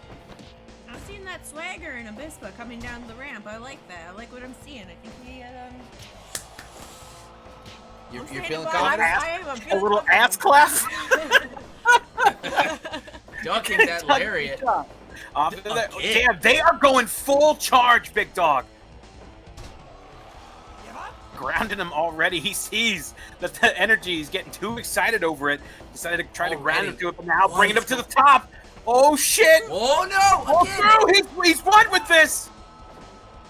He told Black Widow easy clap after winning in 7 minutes with that. And that sent her on a tailspin. Spinning out of that octopus stretch is Abispa. Oh, we Not go. out of that suplex. Beautiful arm drag. Go for a quick cover, tiring out Black Ninja. Oof. Oh shit, Abispa bomb! Abispa bomb! Too close to the ropes, though. He's hitting them hard with the heavies right out of the gate. We're just barely 3 minutes into this contest. I mean, you can't, when adrenaline gets going, you become immune to the heaviest of hits. So Abispa better be careful with this. Oh, behind him, maybe. I think he was setting up for that Oh. suplex to the outside. I don't know if he wants to get in a striking contest with Abispa, but coming out on the better end of it. Those educated feet of Black Ninja. Suplex. Going to a heel hold there. Another octopus Oh, and an stretch. abominable threat. Exactly. Into the corner. Going up top. Oh, shooting behind. Again with that suplex. Oh, he's to the outside now. And Ninja better be careful with going for moves like that when Abyss was able to land on his feet behind him. He could land that capo kick on the back of the skull anytime. Oh! What Speaking did I of the just say? devil. Wizard. One Dino Winwood. Holy shit, he caught him right on the temple. All right, And the Psychic, lotto- I'm Oh god! I was gonna say the lotto numbers to play are. Yeah, I'm gonna need you to pick those for me this week, please. Holy shit, he looked out on his feet. Beautiful drop kick, trying to get some bearing back in this match. You saw him jump up for that Hurricane Rana, and Abispa dropped him right on top of his head. I don't think he's there. That capo kick landed flush. Going up top, he clearly wants something from here. Beautiful Hurricane Rana off the top. Oh! That caught him on the top horn. Off in the corner. Oh, he bounced right back out. Dragon screw whip. Nice way to Top horn ground is the him. most sensitive horn. Trying to position himself behind Abispa. Again, catching that elbow. He's going for something. Beautiful rolling clutch. 2. Oh! A near victory roll. Another one. Oh! Corner. Shit.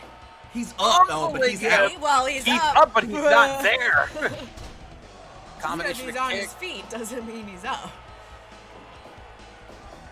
What does he Off got the here? rope. Oh, Drop to the kick. back of the neck. Dangerous. Basing off of it, landing that beautiful flip. Abyss. Oh no! Right there to the front. It's that one. Two. Well, Oh, he got Sasori. cocky. He could have got him there. If he had reached back and hooked that leg instead of waving to the camera. Flutter by suplex there, dead center. Flutter by. What we got here? Oh, lariat. Striking lariat this time, but a Jaguar defense there. Oh no. Brain buster. Wow. On the back Ui, of the Puchteca. head. 1, 2. Oh, not enough. Oh no. I'm telling you, yeah, he is not there. Probably The thought the effect of that turnbuckles are a kick. little to the right. And there you go. If you need to take a breather, take a rest on the guy you're trying Oh to no, submit. not again. Oh, the outside. Uh-oh, what are we seeing here? Woo! Hey. It is relentless. Getting a little dirty out here. Wow. Right there, that is concrete. That is asphalt right there. 10, 11, We are outside here. Those pads do not cover what's behind the turnbuckle. And it took him a little while to shake the cobwebs out of that one. Catching a Rana for his troubles while coming in. Hey, 1, 2. No! Jeez. Whew. Sometimes you just slap to the mouth. Isn't Maybe the pretty shooting star good. press! Oh, Beautiful, that's gonna be it. 2. Oh Wow. Wow. Charge Off his again. chest. Wall flip. Wow. Caught that up kick right underneath the chin. I was thinking he'd go for the pin right there. I've never seen someone get dropped like that with that. I feel like he's looking for something specific, though, Big Dog. I think he wants to win with a little flash. Black Ninja's looking for a damn... Oh! Rolling soul, but caught him directly underneath the chin. One. Taking a breather. You would normally see him take to the air there, but... I don't think When I you've still been don't think hit he's as seeing straight. hard, see, when you've been hit as hard as he can, you can't do that all the time. You got to pick your battles. Tiger suplex. Oh! No! No! Shooting star press. Advantage! Way! Oh my god!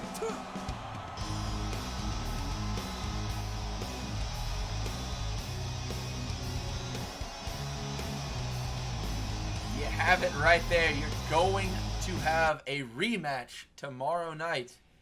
Abispa will go on to face Hannibal at W3 working title. Avispa versus Hannibal is, I mean, that's a main event anywhere if Wu Feng wasn't on the card. Yeah, that's very true. But again, like I mentioned before, both men, whoever comes out the victor of that title match tomorrow, there are a lot of other competitors breathing down their neck right now. There is a lot of contention in that junior heavyweight division. You see, That there's was an incredible match. 15 Incredible. That was minutes in. fantastic. I'm really glad to see Abispa back on his game, and I think we're going to see a more educated, a more humble, and a more calculating Abispa tomorrow against Hannibal than we did the last match. I mean, you very rarely get second chances in professional wrestling. Abispa has to come in, no butterflies in the stomach, know what he needs to do. He needs to get that championship. Hannibal might be a little rusty coming into it. You don't know. Coming into a match, wrestling twice in a weekend, it hurts. It hurts very, very badly. But And that's the champion's advantage, that he doesn't have to do that. exactly, Abispa clawing his way back to a rematch, and will he have the momentum from this win? I don't know. Is he feeling? I don't know. He looked like he was feeling it to me. Able to get off that shooting star press after getting a rope break. I think Black Ninja was just worn out. He had taken so much damage. That early capo kick that Dino was a wizard and managed to call before it happened. I think that played a part in that match. He looked wonky for about 3 minutes after the fact. Oh yeah, he was seeing double for a good portion of the match after that. The miscalculations definitely caught up with him. But let's not discount any of the efforts that he gave in that matchup against a man like Abispa. He knew what he was up against. He just didn't really take into full account how hard he can hit. But congratulations to Abispa. I'm looking forward to the match tomorrow. Rest up. You got a long night ahead of you. And Yep. I'm Go really take an looking ice forward to it. bath, kid. Oh boy. Let me set up the next match for you guys. Great, fantastic. I'd say tomorrow, working title, going to be our first big pay-per-view event. It's going to be a spectacle. It's going to be a collection of talent like you have, some of you are familiar with, and those of you new to Dub 3, we hope you will join us tomorrow to see another great display of talent. And if you want a great display of talent, you're going to want to get to the summer festivals, because it is summer coming up, folks.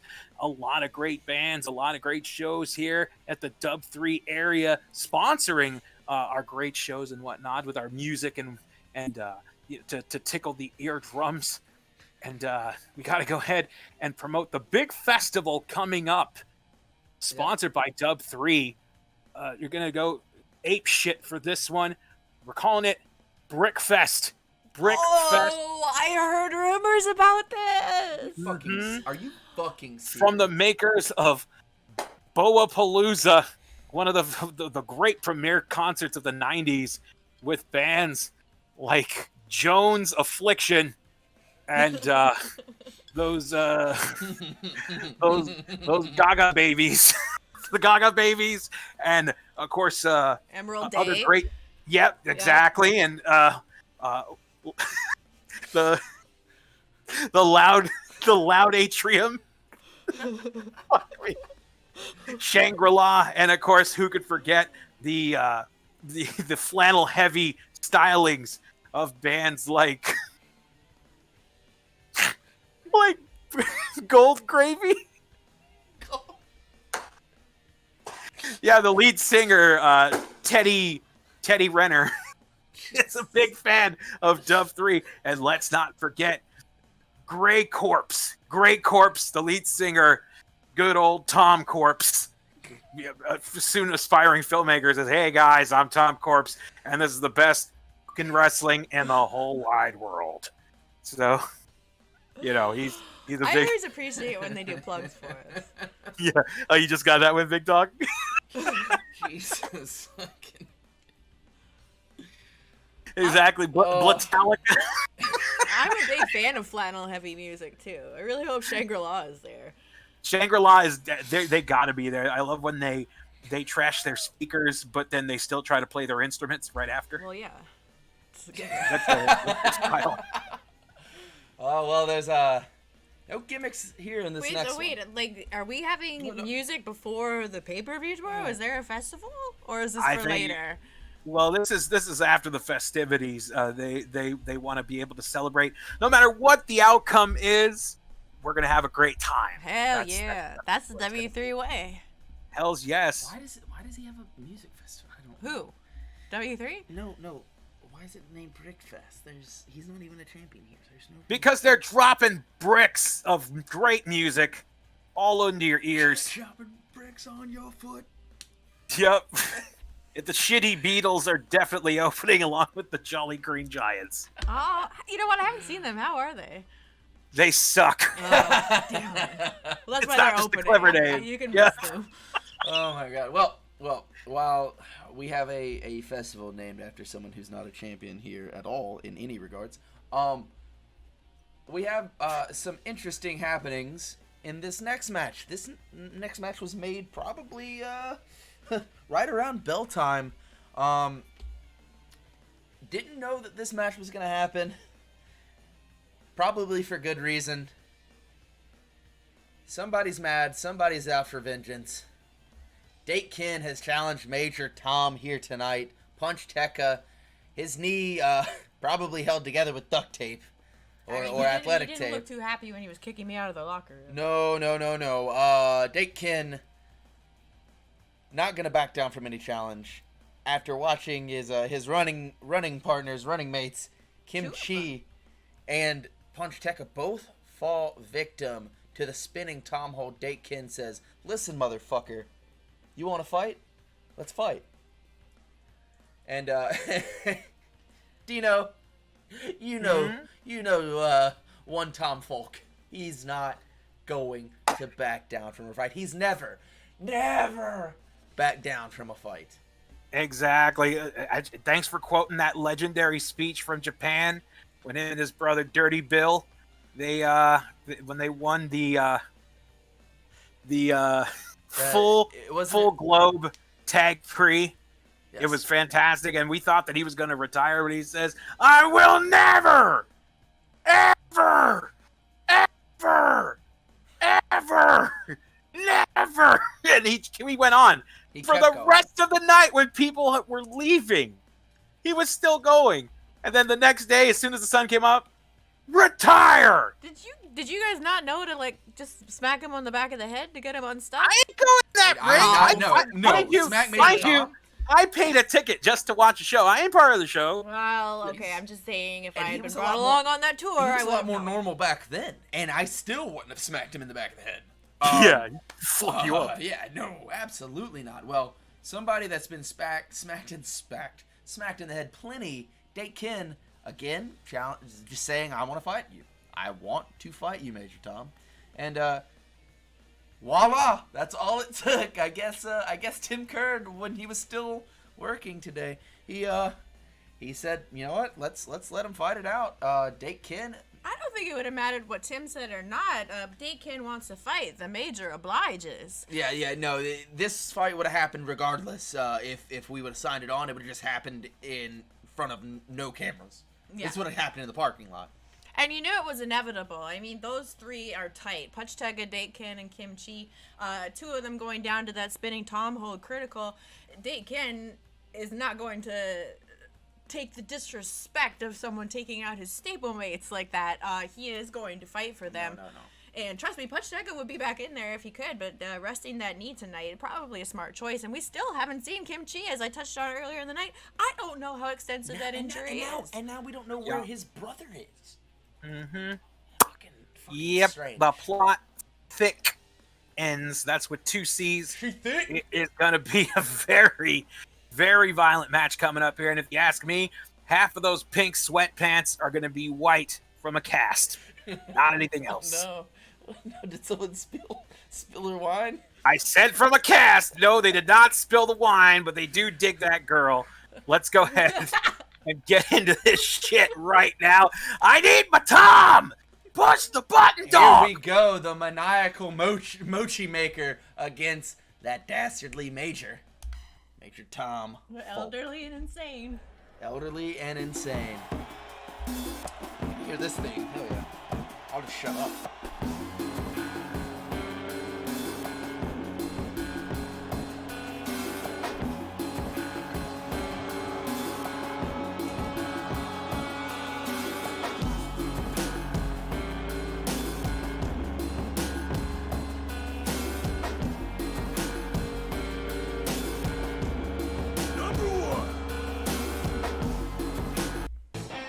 Favorite temple. Here we go. Like those guitar licks are an engine revving. The beat picks up, and so does the action when Major Tom comes in. Here he is. He's saying that knee's going around my leg. I'm breaking it. Drew, I can't wait to see it. Major Tom is in the building. Want to celebrate his top 5 record in Japan with the hit song. How dare he's yelling at us. Yeah, he's singing it.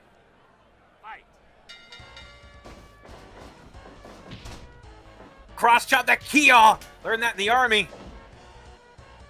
Now backing up into the corner, Dake Ken. A little pissed off at Tom, but still knows what he's up against. This man is, as you said, elderly and insane. Oh, there it is, poking those eye grapes.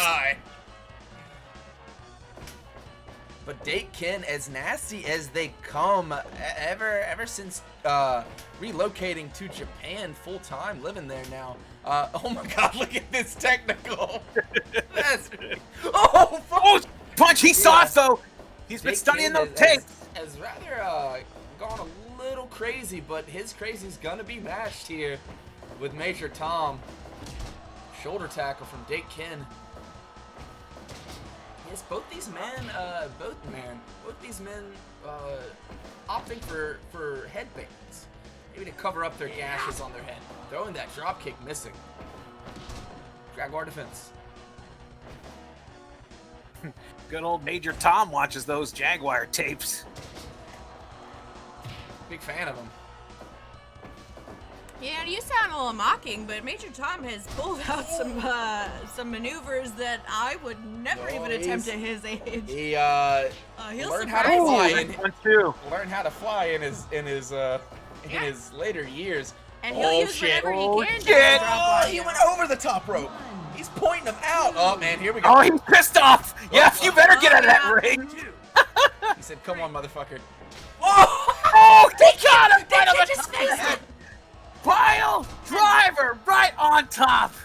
Now, Dake Ken, no stranger to weapons, but definitely not as prone to go for them like his running mate Puchteca. No, Puchteca, as you can see, standing out there, Is a lunatic. covered in scars.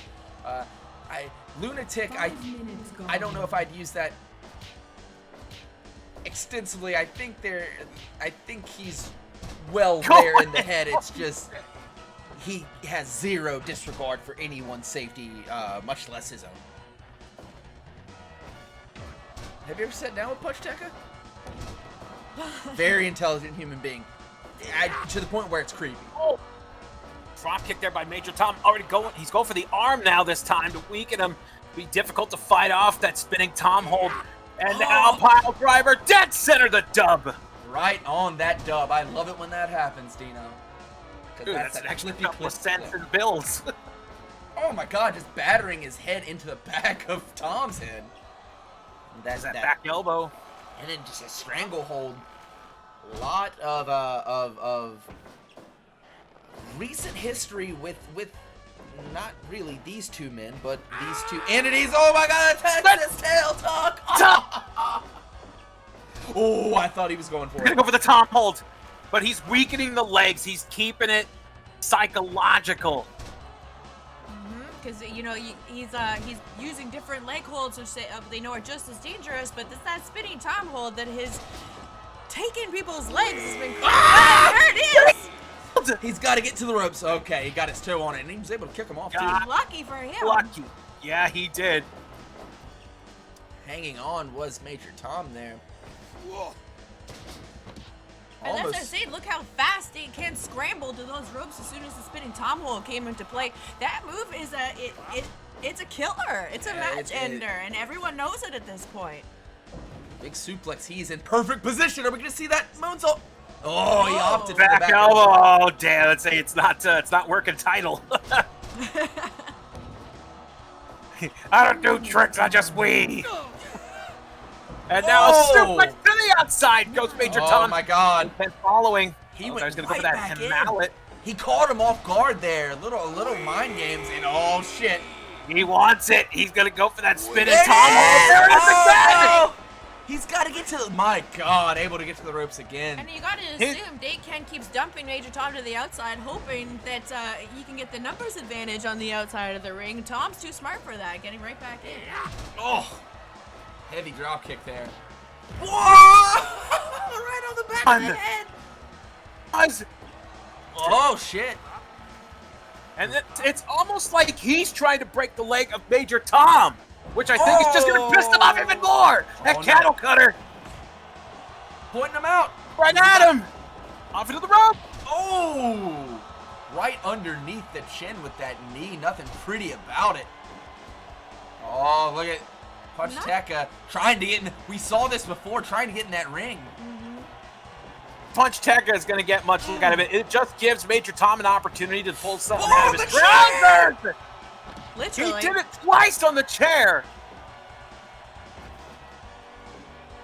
Oh, right on the tailbone again to that half crab. And I think you're right. They definitely subscribe to the eye for an eye mentality. And did you see that? He went for the eye gouge and then hit him with the uppercut. DDT. Lower Manhattan. Oh! Damn! Some interesting moves that we're seeing Puchteca break out here. These two are just going to slug it out right now. That's Dake Ken. Excuse me. He's pissed off! Damn! Head to the top! Oh my God! Elbow once Again, again. opting for the elbow. He's teasing us with that moonsault. Maybe dragging this match out. Oh no! Oh! Corner! Second hardest part of the ring. Get away! And Get Puchteca away! up again with that timely distraction. Oh my God! He ducked out of the. Oh! That Mochi fold hold. No, he was able to get his hand on the rope there. Oh! DDT spiking him on top of the head. Maybe another one? Nope. Laying him Fine out. butters. Spinning top hold. Is he gonna He's get in? freaking That's out. it. That guy There is he getting is. nervous. And Dake Ken taps out over. before his knee is ripped apart. Major Saw Tom that there. is on a major roll here in W3. 80%, 16 minutes, 39 seconds. That's spinning Tom hold. He's collecting legs, folks. And funny enough, I said earlier, congratulations on his #1 record in Japan now as we speak. And he will be headlining Brickfest, brought to you by the Brick crew over at the Mosh Brick. And he will be headlining so with much. his top hit, Colin Mockery's Toes, which is a great song. She had Colin Mockery's toes. It's so good. My God. Oh my God. Well, the fact that he's going to be headlining, I might have to go see that. But what we saw You were tonight. coming. I'm sorry, this is a company event. Yeah, I guess so. You can leave your personal feelings aside and be professional for once in your life. Well, speaking of personal feelings, I wonder how Puchteca tried to get in the ring on 3 occasions. Not wanted. Be damned with the rules. Puchteca wants another shot at Major Tom. No, tonight was not about the rules. Tonight was about revenge, and that's important to point out. Yes, in loss, but Dake Ken did tap out before that knee was ripped apart, like his two You teammates. think something in the brain there? It hits. He Like I knows gotta get this one to up. live to fight another day, and I'll tell you that another day will not be far down the road. The beef is not settled with these guys. Puchteca, Dake Ken aren't going to let something like that go at all. Let me get the next match set up for you. Chat, how's everyone feeling? Tonight's been really nice. I'm so glad to get back to this. Oh man, it just feels right. It's my favorite book. I don't read. I know. Yeah, we know. It's hard for me. Why are you looking at me? What? Stop looking at me like this. It obviously shows you can't read the room. So. Oh, Chris says he's feeling lovely. Next is saying, doing well, Drewski. Oh, he did yell it. You're right, too. Let's play TW. Look, he's feeling pretty good. Yep, Elvis said, hell of a week and a half. It's not going to get any easier this week. Oh, yep. Feel that one. Hopefully it does get a little easier. I don't know if it can. I hope it does. Let's see. Welcome, cap off to the week. Thank you. I feel that way too. I needed this. He's always yelling. Nexus is always yelling. Mm-hmm. Oh, nope. And not just tonight, tomorrow we have our first pay-per-view, working title. All 3 championships. All 3 will be champions worked. on the line. And the one we know for sure, as we saw in the match previous to this one, is that the Junior Heavyweight Championship will be defended Hannibal versus Abispa tomorrow night. Ooh. We also have We're gonna get the that winner rematch. of the Junior Heavyweight Eliminator, Paco Loco, Yep. going to challenge for that number 5 spot against La La Masquerade Masquerade, tomorrow yes. night, which is going to be very exciting. Yes, it will. It will be the battle of the crossbody and the battle of the senton. Let's see who's And going to on win that one out. that note, we are finding out who we're going to be challenging for that number 5 heavyweight spot. Bad Blood is not out of the woods just yet. The next Fenn's match, off the trucker tonight, and tomorrow night we will find out who his opponent is. Maya Inca Boy, after coming off of a loss to Sumo Joe in impressive fashion, I might say. He was on his game that night. Maya Inca Boy will challenge 3 heavyweights drawn at random, and it looks like it's going to be Alibaba, Shogun, and Beast Sasori, and she can't be in too good of a mood, legend. Oh, with the sounds of how the screaming match came back, not even waiting to get to the locker room when they came back from the match, yelling in the hallways all the way to the back. We could hear them trying not to get noticed that we were listening, but there's definitely some blood boiling in the camp of Beast Sasori and Black Widow, and I don't envy who has to be in the ring with her tonight. Well, Not that any of these 3 are slouches. It's just, she's in there with some killers. Alibaba might have bodies on his record. We don't know. He is a scary, scary individual. The Turkish Nightmare joining Maya Inca Boy, the Puerto Rican powerhouse. Maya Inca Boy, shown to be one of the strongest competitors in W3. Not that long ago, knocking out 3 of the opponents in his previous eliminator match, and those are some I've fun highlights. never seen anything like it. My God, just one after the other fell victim to that doctor bomb. Shogun having trouble. Again, coming in here as one of the most highly touted wrestlers in the world. Shogun having a little rough start ever since that first round loss to Bad Blood in the starting tournament, the heavyweight tournament, to decide who was going to be the heavyweight champion, the first ever heavyweight champion. Shogun's had a rough time here. Key wins, key losses. He's just performing this balancing act right now. It's interesting that you put it that way, though, because the 5th spot right now is held by Bad Blood. So that might be something that motivates Shogun into a victory here tonight to catapult him into the match tomorrow night with Bad Blood and be able to avenge that which began his downward spiral.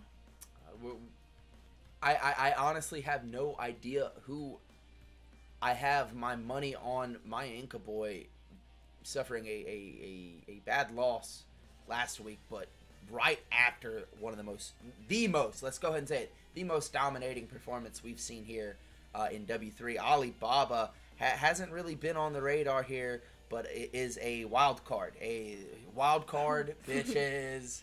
Woo, that is Alibaba. He will blow fire directly into your face. B. Sasori, we've seen her compete here. She's had a rough go of it in the wins and loss columns, but she's had it. You know that term we use, it was a good loss.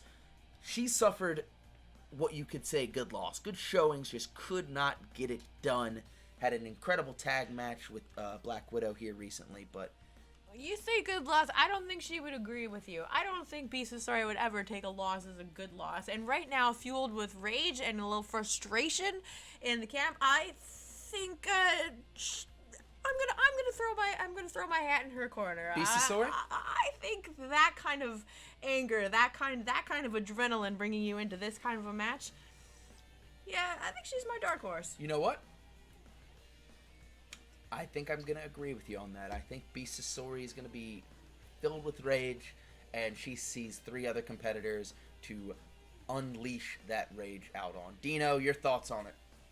Well, if she could keep a cool, calm, and collected head on her shoulders, I believe that Beast has a pretty damn good fighting chance with it.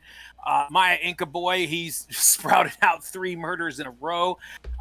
It could happen again. However, the surprisingly devastating axe kick of Shogun could put fortune in his favor. And, Alibaba can get underneath your skin. However, he's up against 3 individuals who will straight up not put up with any of that shit. So if he were to pull any fire or fork tactics, he's going to pay for it. So I'm going to say, boiling down to the final 2, my picks are Beast and possibly Maya Inca. All right, you think Maya Inca might run it back. Well, there's no easy way around it. No easy picks here. We're just going to have to get into the action. Let's see what we got. Blue Suede Shoes subbing in as your referee for this contest.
And they're all going towards Alibaba. They know exactly what he's capable of. Hitting him with that double powerbomb. Maya Inca already trying to tap him out. There's a leg trap there by Shogun onto Beast there as he goes for the back suplex, but the elbow meets the back of the skull of Maya Inca. Clothesline of Lariat, actually, trying to take the head up of Alibaba, but now everybody seems to be ganging up on him. There's a back elbow there by Beast. He's locking up there with Shogun. Knife edge, chop to the chest as Maya Inca gets blocked into the ropes. Attempts that Enziguri, but nobody home. It's a big scoop slam there by Beast. He drops the elbow and the knee on the back of Shogun.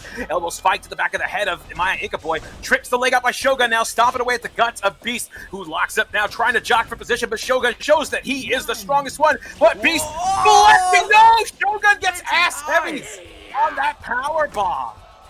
Oh my god, look at that torture submission right there. See the way he hooked his arm over the face? Yeah, hooking it behind his own head. You really can't go anywhere. That was violent. Speaking of violent, Beast Sasori taking out all that rage right on him. Right, look at that. Double submissions, you love to see it. Now MIB. double kicks to the midsection. MIB, I'm telling you guys, he's going to get down to the final two. He has to. He's tasted blood. He wants more. Just choking him. Well, that's the thing about that first taste of blood, too. You can't get it out of your mouth. Oh, and speaking of taste of blood, Alibaba biting into the forehead, trying to break the skin. Oh, shit! Did you see that straight-up strike battle between They were Baba going. and Shogun? Beast thrown to the outside with that suplex. Biking the elbow, trying to cover, go. no. Back elbow there to the face of Beast. Now as Maya Inca gets overdrawn. Lands on his feet, though. Clobber to the back. That's it. Damn, look at that! Look at the stretching by Damn. Beast. Alibaba I likes couldn't even to see finish Alibaba's matches head. with that. Alibaba 10. There it is. He's successful. As Alibaba picks him up, Maya Inca getting a scoop slam, suplex, right on top of the other. Almost hit that Missing insane. that kick. Nice judo Oh. throw by Beast. TKO. What was that? Oh my What? god! That was the most agile I've ever seen Alibaba. As he's now going up, poking the eyes, trying to break the frames of Maya Inca boy. Did you see the stretch that he had? Oh my god! Oh! Power bomb on the Beast. 1, 2. 2 count only. As Ali now trying to go in those kicks to the Whoa. face.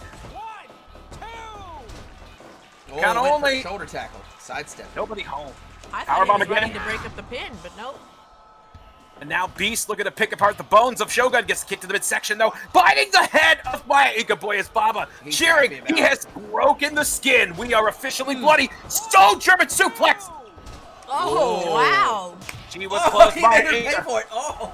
Well, I don't think Alibaba saw that suplex coming either. He just finished biting my Inca boy's face off.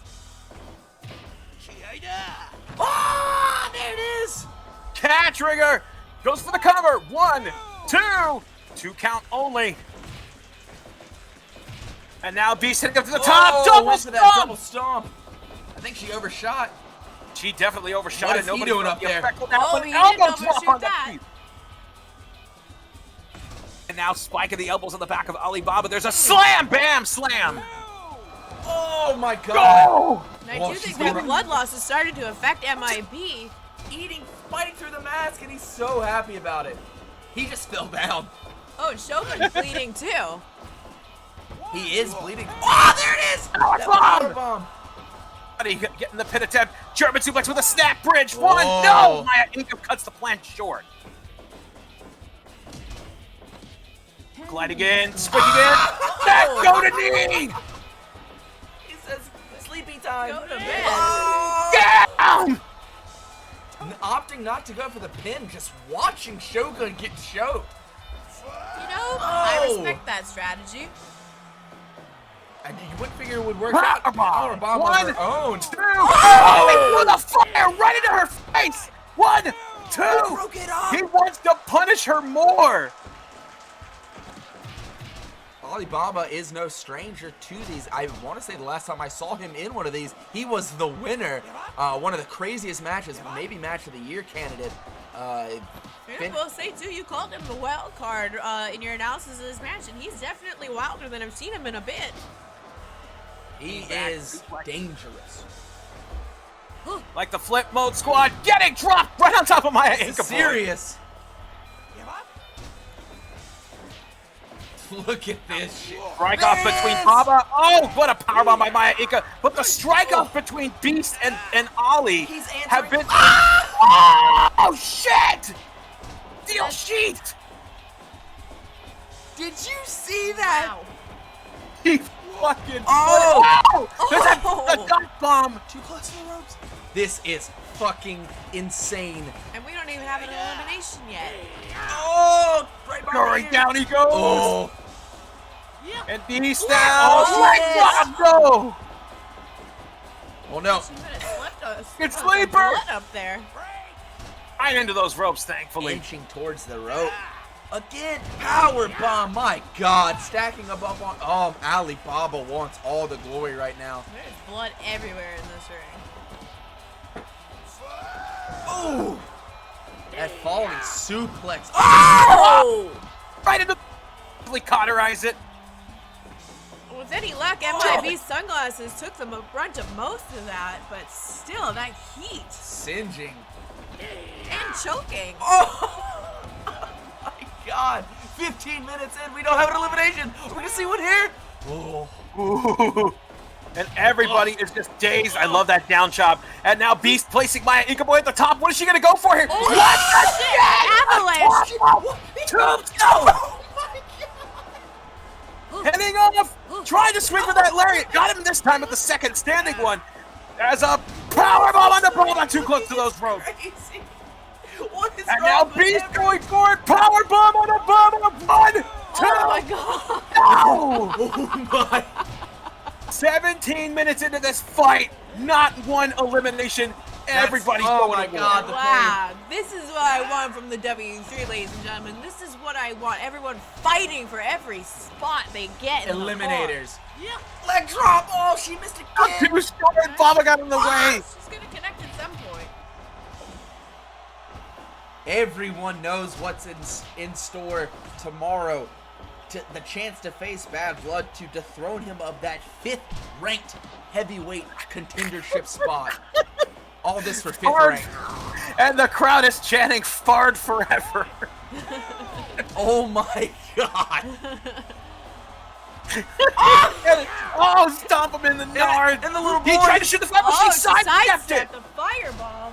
Step German. Thank God, But too, because of nobody all that had hairspray. high knee to the face of Maya Inca Boy. How is he not unconscious? Fist and elbows She picked him up.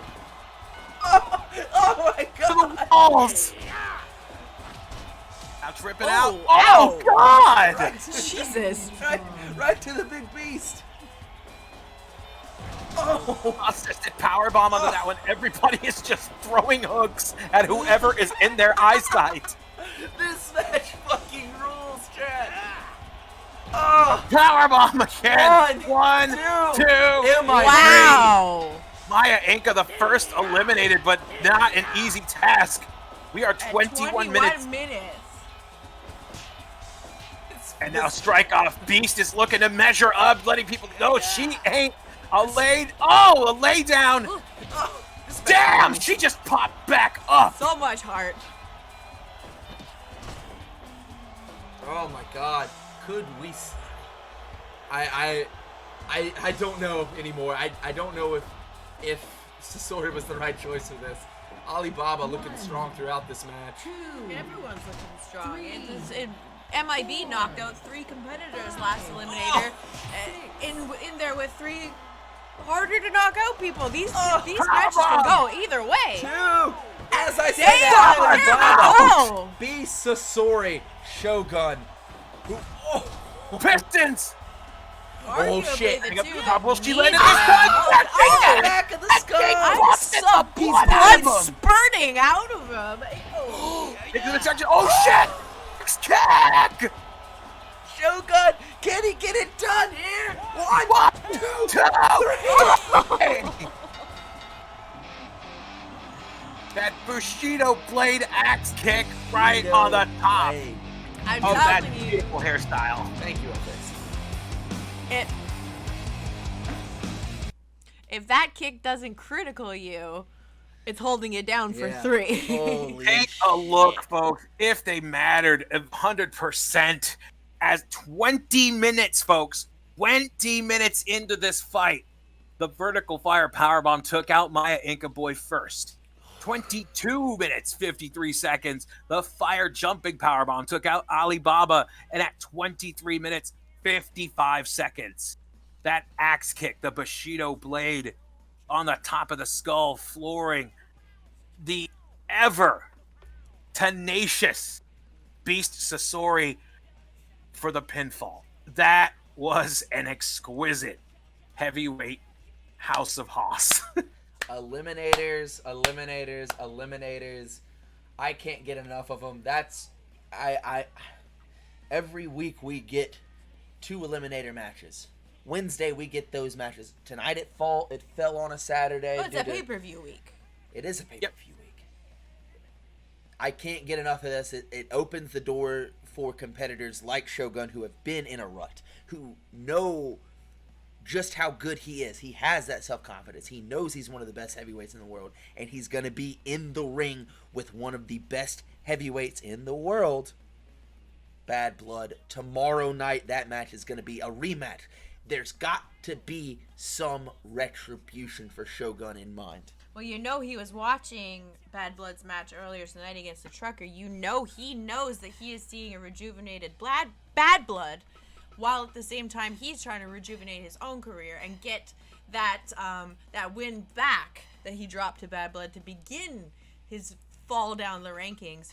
Shogun knows what it's like to be in that top 5. Shogun wants to be back in that top 5, and the man standing in his way is the one who started his fall from that top 5. It's almost Shakespearean, if you will. That guy, huh? What? Steak yeah. Delicious. Steak spear. Somebody's a David Mamet fan. Wow. Sorry you don't like good storytelling. I mean, we could see a 4-post massacre tomorrow, L-Face. It is a pay-per-view. Oh, can we see a 4-post massacre? It's not even a pay-per-view!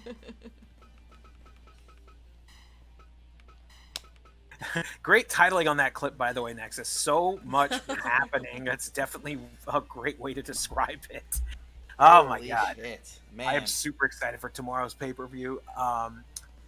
Yeah, well, it's going to be great. We're inching ever so closely. We are up to your semi-main event of night 1 of this action-packed W3 weekend. Chat, let's go ahead and talk about it. Yeah, it's Dave going to be Karolinko and the Turk against Shaolin and Hanzo Man. Bear in mind, Shaolin and Hanzo Man have already made it known. It's official. Tomorrow they will face in a rematch Blackheart and Shaman for the W3 Tag Team Championships. Now, Dave Karolinko and the Turk kind of new to teaming. The Turk kind of taking on a mentorship in a sense to Dave Karolinko. Seeing a lot of himself in the young Karolinko. If they get a win here, what does that mean for the team? That's something that I think that they can just hold over. Okay, let's go forward in the future a little bit. Shaolin and Hanzo Man lose tonight to Dave and to Karolinko and the Turk. They go on tomorrow night to beat Blackheart and Shaman. Who is getting that? Who is getting that match? That first title match? Well, listen, I'd say Turk and Karolinko would have say so too. a claim to it, and that's the great thing about this match. And I've been talking. You say talk about it. I've been talking about it all night. I've brought up Shaolin and Hanzo Man a couple of times now, in referring to that number 1 contendership spot of the junior heavyweight division. These two are former tag team champions and our number 1 contenders to that tag team championship. Are also formidable singles competitors as well. Shaolin and Hanzo Man putting the junior heavyweight division on notice that whether or not they regain their tag team championships tomorrow night at the pay-per-view, they are still to be considered a force for and in contendership for that junior heavyweight championship as well. There is no reason you can't be in both divisions at once. Having said that, the match last show involved an insanity of an 8-man eliminator. One member of 8 different tag teams taking place in an elimination match to determine the new number one contenders. Shaolin and Hanzo Man coming on top, with Shaolin getting that win to cement the fact that not only did they have that rematch clause, not only did they have that rematch clause for the titles, they also solidified themselves as the number one contender from that match, making sure nobody else got a shot before them, making sure they get the chance to regain what they consider their titles, as in 3 matches they have 2 wins over Shaman and Blackheart. Yes. Shaman and Blackheart did get the win in the all-important one, that they are now our tag team champions, but Shaolin and Hanzo Man are not going to let them forget that they know how to beat them. The Turk was in the final 3 in that eliminator match, the final 2 being Dake Ken and Shaolin. Dake Ken obviously has an axe to grind elsewhere on the roster, and that's fine with the Turk. Moved in him and Dave Karolinko in a challenging match for tonight, which, yeah, if they do pull off a win tonight, you have to assume that they will be the number one contenders to Shaolin and Hanzo Man. Yeah, I mean, literally perfectly said. So much has happened so quickly here in W3. Shaolin and Hanzo Man relatively dominant in recent times. After a slow start for each, they relatively dominant. They are a team of badasses. I mean, just coming in, having singles, looking to start their careers here in W3 in the singles division more so than tag, stepped up to the plate in that tag team tournament, filled a spot that night, that day, and won. So, and we've seen here recently, once they start winning, once they get back to it, they're able to branch out into the singles divisions and hold their own there after beating number one contenders. I think the message is that they will do what they want. This is Dave Karolinko's and Turk's match to win. This would solidify them as the real... No, it's their match to win. Because this would solidify them as legitimate contenders right here. Dino, do you think they got a shot? I honestly think they do. I mean, we can't deny the great teamwork of Shaolin and Hanzo Man. However, I'm a fan of the technical prowess and expertise of what I like to call technical difficulties, and they like to call themselves that difficulties. I love it. Difficulties. Oh, yeah. Difficulties. So it's the spelling on the shirt is really fucking wacky. But I really want to see these two go. I want some fresh blood into that gold picture. I'm rooting for them. Well, chat. Let's get to it. Dave Karolinko, the Turk, Shaolin, Hanzo Man. Whew. A lot going on here tonight.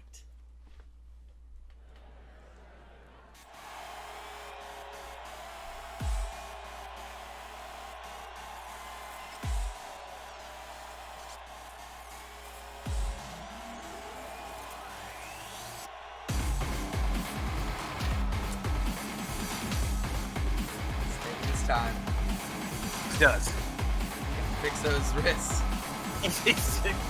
You know, if he does ever get the championship, as I stated, buy new wrist tape, buy wrist guards. Just stop shitting around with this roll of wet wrist tape that obviously lost its adhesive, but you're constantly just adjusting it.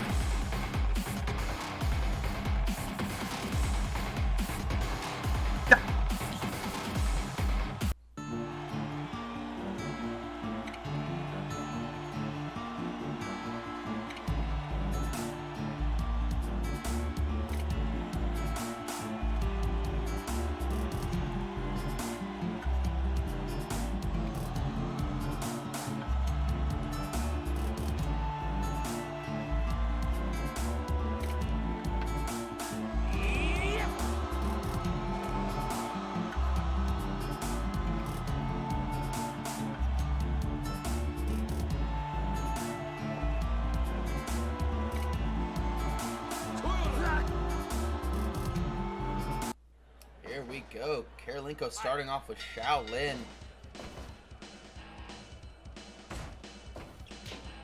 Answering back with that open palm right to the side of the face. Oh! Miscalculation. No! Charleston, you jag! You just had to get it in the opening seconds. Had to get color.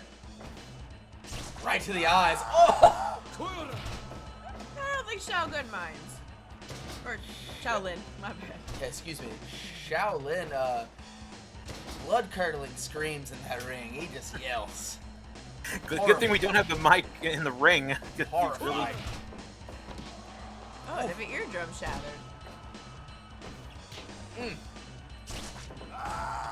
Oh! Answering back with those forearm shivers. Oh no, early. Oh, beautiful counter. Look at that technical wizardry. Exactly, and you see right there, that's what I was talking about, Big Dog. The technical prowess being pissed away with 2 eye pokes by Shaolin. In no man's land here.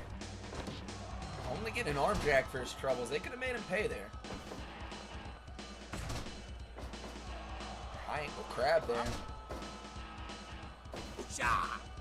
Oh, here we go. The slaps, who's gonna win? Whoa, Oh, that feels chopped fake. down. That's open hand slap. It'll put you down. Ain't nothing fake about that.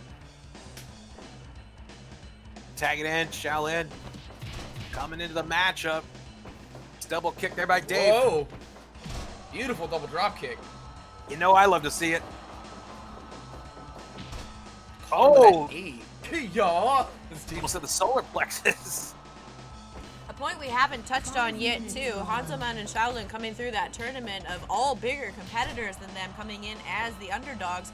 Dave, Karolinko, and the Turk are also in that category Yes, they are. of a smaller tag team and could be listed as an underdogs, too. So they come in with... Gorgeous. Ooh, ow. Oh! Great combination of teamwork right there. Oh, shit. Oh, what the fuck? Are you shitting me? He's back He up. just... He's got to make the tag. They come in knowing how to fight from underneath as well. Yes. That's where I was going. Well, they've got a lot of fighting to do. 450 Damn. splash. And He's we not even are... a legal man. See, we are at 7 minutes in this and we're already hitting the highlights. As I expected, really. Couldn't make his mind up there. Ooh, deposited right on top of his head. Up quickly, though. Is Hanzoman maybe a little Jaguar action? Yup. A little Mexican surfboard. I see you found my baby picture. Oh, no, he wants no part of that. I'm on a Mexican surfboard. Off into the ropes. Oh! Ah, with a desperation Johnny 5 sounding DDT. Sorry, legend. Now in the Turk and Karolinko's corner. Can And they make driving something out of those this? knees into the There we go. throat. Double suplex. I'm There trying you go. to stop those screams. Perfectly executed by Karolinko and Turk here. Jaw breaker, trying to break the jaw of Shaq, if you Wow. would say. Right to the knee. Again. Trying to break the knee. 10 minutes gone. And the knee makes more sense. The jaw's not going to do much because we've seen Shaolin critical people with that power bomb before. Exactly. You know, he doesn't have to scream. Oh, no, Tag he it does out. not.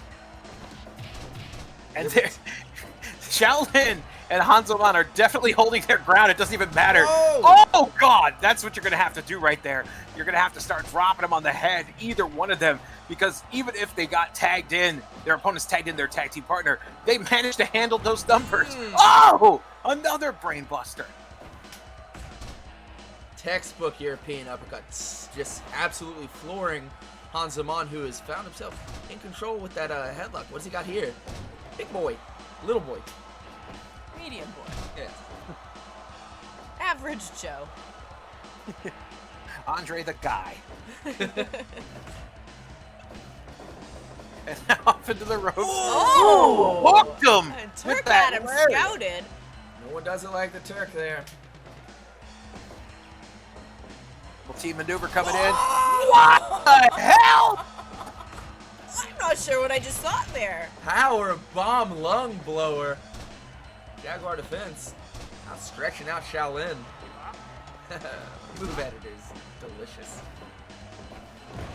Oh, wow. Dumping Shaolin on the back of his head. And I'm sure those extra stomps didn't do him any favors, but then he goes straight headbutting him. Oh, Shit, here it he's got to is. get in there. He's got to get in there. Power now. bomb! One, Oh, two, kicked him right in the no. back of the leg. Ow. He's got a clutch. Wow. 1, 2, Oh, he let damn! And he had to kick out of that one. Hanselman was in no place to stop that pin. But he's back up. Oh, trading His lariats. phone. Somebody's got to be missing some teeth at this point. Double suplex. Finding his way to the outside, maybe for the better. Although I don't think he's the legal man. Oh! Whoa, right into Oh, it! Snare backbreaker! I don't think he's the legal man, though, is he? He's not. The referee didn't even go for the Yeah. break. Maybe Oh, that he's guy got a had- long way to go. There it is. He hit his Oh, other head he's hurt though. off into the ropes. Nice trap of the legs. Oh, hooks that heel. 16 minutes in, we don't have a clear-cut victor here. Tombstone No, we pile don't driver. even have clear-cut momentum. It's going back and Oh, forth. it's back and forth here. Switch, Jaguar defense, pulling him up now. Oh, super kick. It was gorgeous. It was like a yin and yang of pain. Oh no! Oh, he reversed. Shit. Tombstone. Able to make the tag out to Karolinko, the fresh man. Oh no! Oh, he's got to get in there. See, it don't even matter. He is not the legal man in this matchup. And he's oh, Tiger Drive. Oh, I think a miscommunication there. Oh, maybe not. A kick to the back of the head. Gorgeous. Beautiful Goes through. roll up. One. Two, he's got to get there. Oh, Oh. my God. If he would have just gotten there in the Oh, jeez. shit! Shaolin is angry. There it is. The Samara backbreaker. Oh, thank you, Nexus. That Turk Stone reversal. Whoa. Rolls through, hangs on. Another snap suplex, rolls through again. Oh, Fisherman Buster. Neither of those guys I are am legal. liking this team of Turk and Karolinko. I told you, forced to be reckoned with. Oh, shit. Into the wrong part of town. Oh, uh-oh.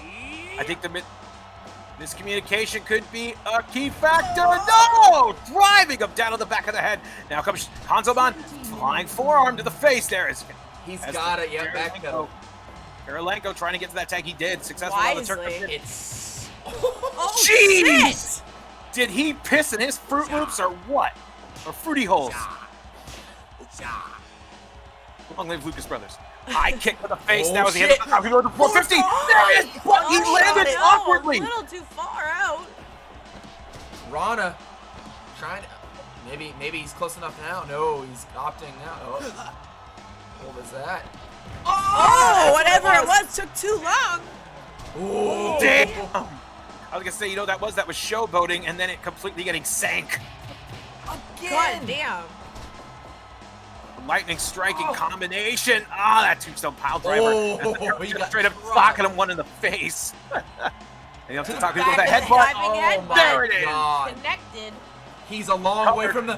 One, Flank two. defense. Whoa. Damn. Maybe And that... double team on Shaolin right now. He's not the legal man, though, giving Hanselman those precious moments to recover. God. These quick tags, Karolinko and the Turk, this is their match to lose. Opting to not make the tag. Pop. Oh, shit. Oh, shit. Oh, shit. no. Go instead. He should have just went for something else. There's that No, clutch. no when he way. flipped The those ropes, though. Dragging him back to the center, all the way to the corner. He wants to bring in Tries on Turk. They've been working so fluidly as a team. Why not keep those double team maneuvers coming? Exactly. He's got a Been a long way to jackpot. track. Back to it. God damn, this ring is massive. Hanselman instinctively knows when he's in danger, though. He's got to get there. And he seemed a little too tired, taking a rest. Ah, this Turk rolling him off the back of the head. He's got him deep in territory. He likes to do that gourd buster. Oh, his feet caught onto those buckles. That was all face plant. Dangerous. And both teams tagging in and out, in and out. There's some really great teamwork going on here. It's going to come down to whoever slips up first. Fujiwara slipped. Spine buster. Oh, wow. Grab. He's got it high and tight. Karolinko and the Turk are coming out and showing out. This has been a hell of a contest. Maybe a gut buster. Oh. Serving him up right and going back to the eyes. Ever intelligent again. Buster again into that Boston He's Crab. so far away. Well, Karolinko just watching Hanzo Man coming in to try to save Shaolin over the head, belly to belly. These two as well have a different style than most others in our junior heavyweight division. A lot of them favor that high fly technique, but Dave Karolinko and the Turk are known mat technicians and come out with a different style than most of our junior heavyweight competitors. They're calm, cool, and collected, and you're seeing that here. Jumping forearm, beautiful. He's a long way away. That's it. Wow! He caught him directly in the jaw and followed up with a beautiful standing moonsault. That's all it takes. Oh, and a little bit of scuffling after the final bell. Interesting to see. Turk not taking kindly to that as his student Dave Karolinko takes the loss. Regardless, For a second there. Yeah. Oh no, go ahead. Go ahead. Sorry. Regardless, we have Shaolin and Hanzo Man once again cementing that position. They won the 8-man eliminator, winning that #1 contendership. They have the rematch clause for the tag team contendership, and they just knocked off one of the final 3 teams from that eliminator. They are determined to prove nobody before us. We'll talk later. Ever since losing those titles, they have made a winning, it's strides to show that they are the rightful tag team champions, and hell, they might find themselves each carrying 10 pounds of gold extra in their luggage flying back Monday. You don't know, but it will be Shaolin and Hanzo Man facing off again in a rematch Tomorrow night. for those tag team championships that Blackheart and Shaman are holding on to for dear life. Dino, what do you think about that one? Well, it was definitely an earned victory, an Yes, opportunity there. I don't think this is the last we'll see of technical difficulties. I'm rooting for them to have those championships around their waist, hopefully by at least the end of this year. They've become a favorite of mine, and I'm pretty sure a favorite of others after seeing that display. But the better men won tonight.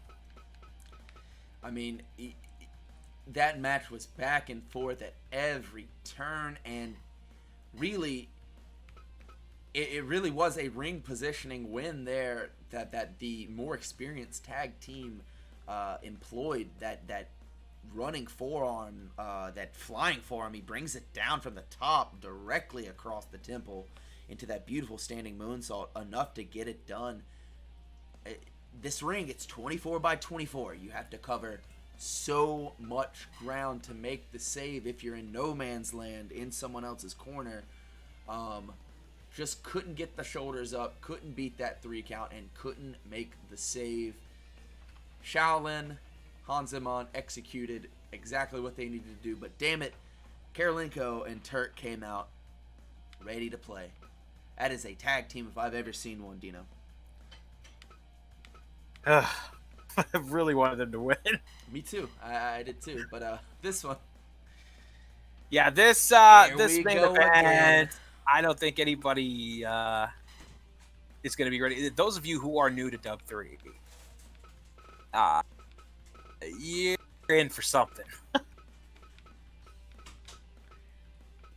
Why don't you take a muscle car and fill it up with energy drinks, nitro, and the best speed you could find in Florida, and put it into one container.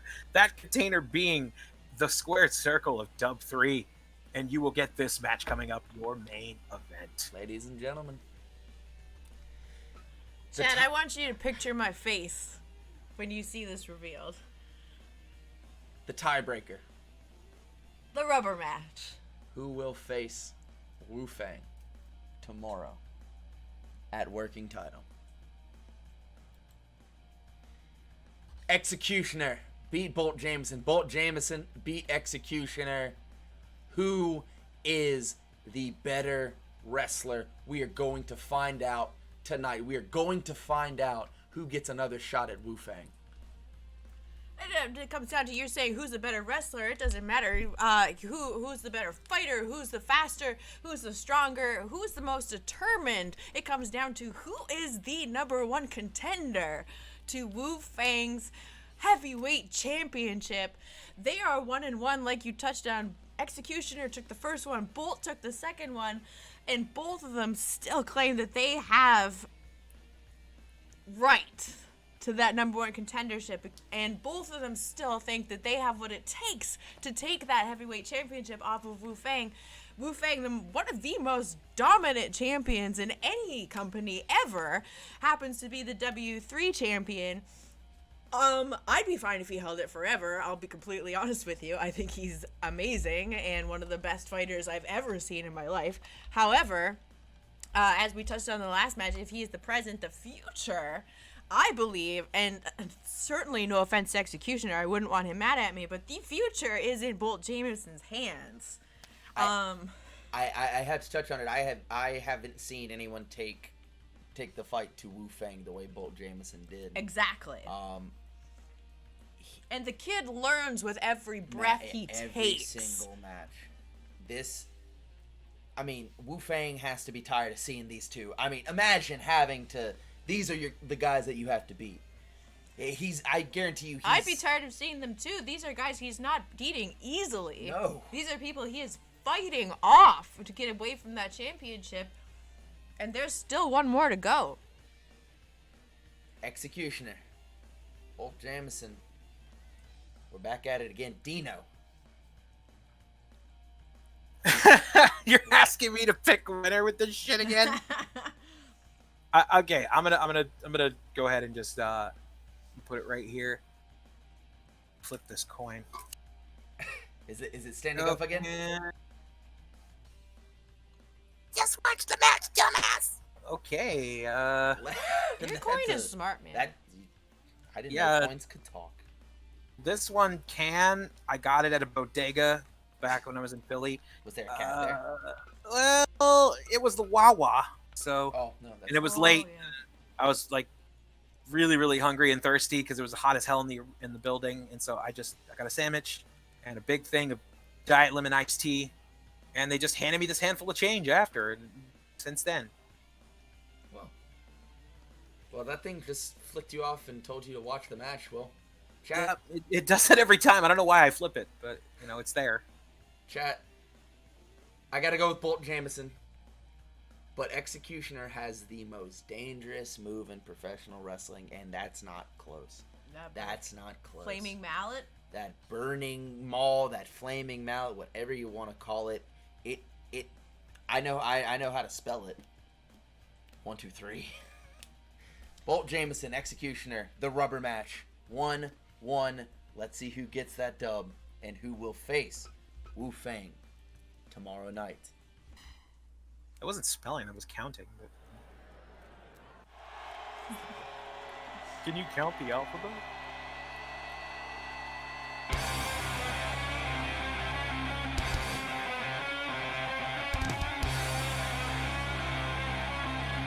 You can feel the tension in the air. It is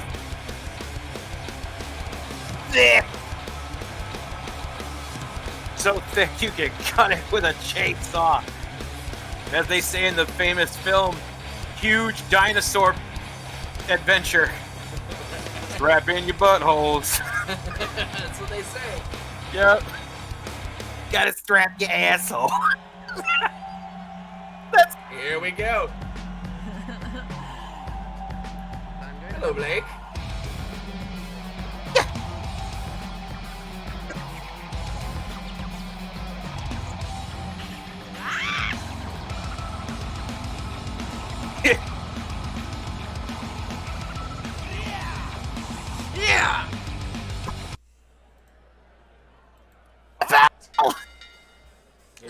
we go.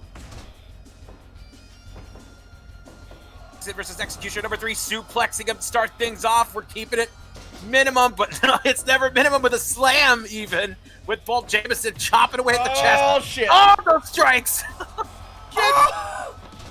And Bolt Jameson only moves at 2 speeds, on or off. That's it. You can't stop this kid. You have to stop. You have to press a button. That's it. There's no stopping.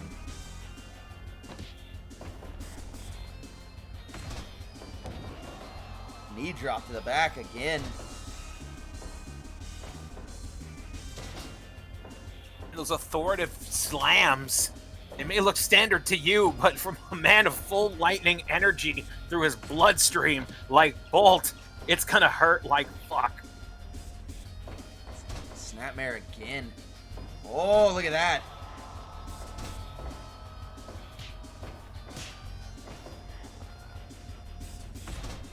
And we have to add the fact that, like, this is the rubber match. Both of these men know each other so well. Both of them have this grudge against each other, both thinking they deserve the spot over each other. Bolt had been fighting his way up the rankings. Executioner came in laterally to become a challenger for Wu Fang that Bolt thought he had earned. So there was already some tension from the very beginning before they even locked. He's just straight up locking in those kicks like fucking shit. And both want to be the first to pin Wu Fang's shoulders to the ground. It has never happened in W3. Someone has to get the first one. If you're looking at 2 guys that could do it, I will say it right now. Each of these men have what it takes to be a world heavyweight champion. Oh my God! Almost lifting him off the ground in that front face lock. Ooh, To the suplex to the outside. Bolt opting not to fly. Sometimes he'll get that big body out of the ring with impressive speed. The Executioner is not one that you want to hand an advantage to. With a high-risk maneuver like that, if he misses, Bolt has got himself in a compromising position. Oh So that my Thunderbolt God. and now bashing his skull into the mat. Like, say what you say, I don't think that Bolt Jameson is a mean guy, and I don't really see him use tactics like what we just saw. That's more Executioner style. Maybe he's getting more vicious, and that is absolutely horrifying to think of. It's not about being a good guy. It's not about being vicious. Bolt just knows he's in a fight when it comes to Executioner, and he will do what it takes to win the fight. Like we say, he only moves at 1 speed. And he's trying to bring that speed to a halt right there with that choke. But And it's going to take a lot to drain the battery known as the energy of Bolt Jameson. Exactly. Oh shit! Oh shit! Whoa! Oh, he's in the top! 1, 2! That Damn. is a lot of human coming down on that mat. For 1 nanosecond, I thought that would have been it. Me too. Holy shit! Executioner taking it to him after that too. Fucking horrifying. Speaking of, powerbomb of his own, just looking at his prey. And Bolt Woozy still gets to his feet, challenging him. No, you're not keeping me down that easy. No. 10 minutes of coming up on it. Damn! Not a, Just using raw strength, lifts him up off the ground, drops him on his head. Oh shit! It's getting close. Oh shit! Oh shit! Is he not in the ropes? That is 3 close calls in a row, and Executioner is letting us know how he feels about that. The recovery of Executioner is absolutely absurd. And Executioner slowing it down, probably not a bad idea. Bolt's on his feet. It's just gonna make Bolt Jameson mad. That's the thing, though. Yep. He does not like to stand still. That's one thing we know about. Oh, going low. The Oh, only shit. competitor in Dub 3 that brings himself to the arena. He runs from town to town. He refuses to get in a car because that just means traffic. And the last time that happened is when he was 16, and it did not go well. No, I recall that police report. Throwing every single bit of his weight at Bolt Jameson there. And that goes to show you why his cardio is above and beyond anyone else in the company. Oh, shit. Slowly cleaning his neck. Oh! And Bolt Jameson cleaning his deck. Oh my god! Wow. That shit. He's gonna rip that arm out of socket. He's gonna do the best he can. Not like this. Not like this. Oh my god. That was going to be very upsetting Caught to a him lot with of people. Sneaky one almost. Slowly cleaning his neck again. This time, no dick hit, hopefully. He dropped that heel right under the chin, though. That was nasty. Speaking And of Bolt dropping. grabs him by the head and drops him. Oh shit. Shit, he's going to fly. He's going to fly! 255 pounds. Takes a calculated risk and it pays off. Swinging like a double tap. Just right, lightning driver. Oh shit. Oh, Executioner's pissed. Oh, he made him to the punch. Bolt not having it This though. is Charge a- again. Angry Lariat. Bolt Jameson. 1, 2. That's right. Lariato Bolt Jameson. Bolt might think through everything he's ever heard of in his arsenal at him, just did not stop. And you see where the Executioner failed. He didn't keep his wits about him. He went for the weapon. He tried to take the cheaty way out and completely gets obliterated. His head damn near knocked off of his shoulders. 15 minutes, 25 seconds. That lightning strike lariat, 91%.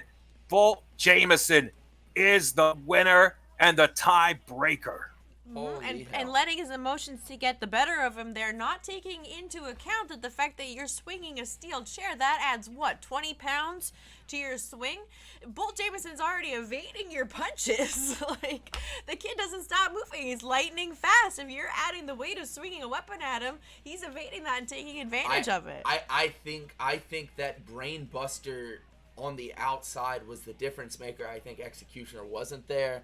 I think he took the chair going in desperate because I think Bolt Jameson just had him figured out at the end of that match. Executioner just, you saw several times trying to position himself behind Bolt Jameson to land that blazing maul, that flaming mallet, Is whatever. this my birthday? It is not A your Bolt birthday. Jameson Bolt win, and a Bad Blood win, a Paco Loco win. Who did this for me? My God. Thank you. Bolt Jameson saying, let's run it back. He wants Wu Fang. He wants that title. Executioner. Too bad. Better luck next time. Holy hell. Woo. That was absurd. Okay, who's got a Tic Tac? I got a cookie. Do you want a Brickowski Ahoy? Yeah. You ever try those Boreos? The bow-shaped sandwich cookie? They're so good. They're always out of stock when I go and try and get them. Oh, okay. Well, what flavor did you want? Like, is there a mint? Yeah. Please. I mean, whatever's left of them. Please. Yeah, I think I got like 5 to spare. I went through them. They're really good.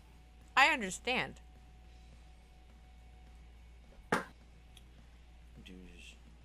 Damn. Right there. Holy hell. That was an absolute great match. Tomorrow we have so much planned, guys. Clearly we have Bolt Jameson getting his rematch against Wu Fang. We have Abispa getting his rematch against Hannibal.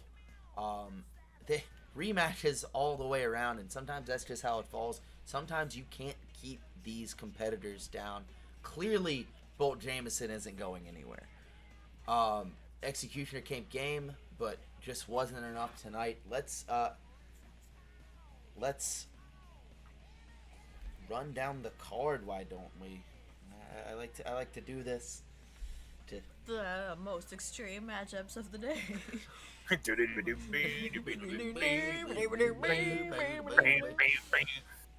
Gajira, no Brakowski tonight. He was forced to leave the building. He was ejected from the building. Gajira, if You if might you're have not, missed some you shit. might have missed some things. Go check the official W3 official Dub 3 Twitter. I'm sure Nexus will pop that bad boy up there. Bree Curd is filing papers for divorce against Tim Curd. So, don't know where that's gonna go. I don't know where it's gonna go, but it's getting some lawyers yelled at in the back right now. But Brakowski is going to be in action tomorrow. We don't know who against. Tim said, one more match for you, bud. I don't know what that means. Does that mean Brakowski's going to get fired after tonight? I don't know. That's not my job. I'll tell you what it means. It means Tim's going to not learn from his mistakes. He's going to keep up this asinine crusade he has against Brick, one of our biggest merch pushers, one of our biggest money makers in the company. And he's going to one of the biggest event planners as well. Exactly. BrickFest has officially sold out. Oh my god, I'm going to have so much fun partying with you all. Dino, I'll meet you at the margarita table. You know it. Yeah, Blue girl. margaritas, dude. Hell Blue margaritas. All day long. All day, day. Mm-hmm. Well, Every day. You heard. I guess I have to be there, contractually obligated. You are contractually obligated to be there. Look, Because it's mandatory. Mandatory fun. But either way, what's going to happen is one more match is Tim's going to continue this stupid asinine Big Tim, Big Boy Challenger, Big Extreme Tim, Extreme Boy Challenger, some other bullshit name he's come up with to try and punish Brick yet again. But, I'm sorry, I pointed it out multiple times, but Brick has toughened up in these extreme matches that have been thrown at him, these heavyweight matches that have been thrown at him, and he is not one to be overlooked. Look. With a partially torn knee, with bruised ribs. I'm gonna speak from the heart on this. It's impressive. And a lacerated bow tie. It's impressive what he's been able to do. So sad. It's impressive what he's been able to do. I'm not gonna. I can't sit here. Regardless whether I don't like the guy, I think he's a bad influence. I think he's a bad. That's because you're a prude. I'm not a prude. I just don't want people to be rude. Brakowski's done a good job with these challenges. Yes, that's cool. He took it too far personally. We're supposed to be professional. He wasn't professional. But hey, Brakowski, I don't know what Tim has planned for you. Rest up.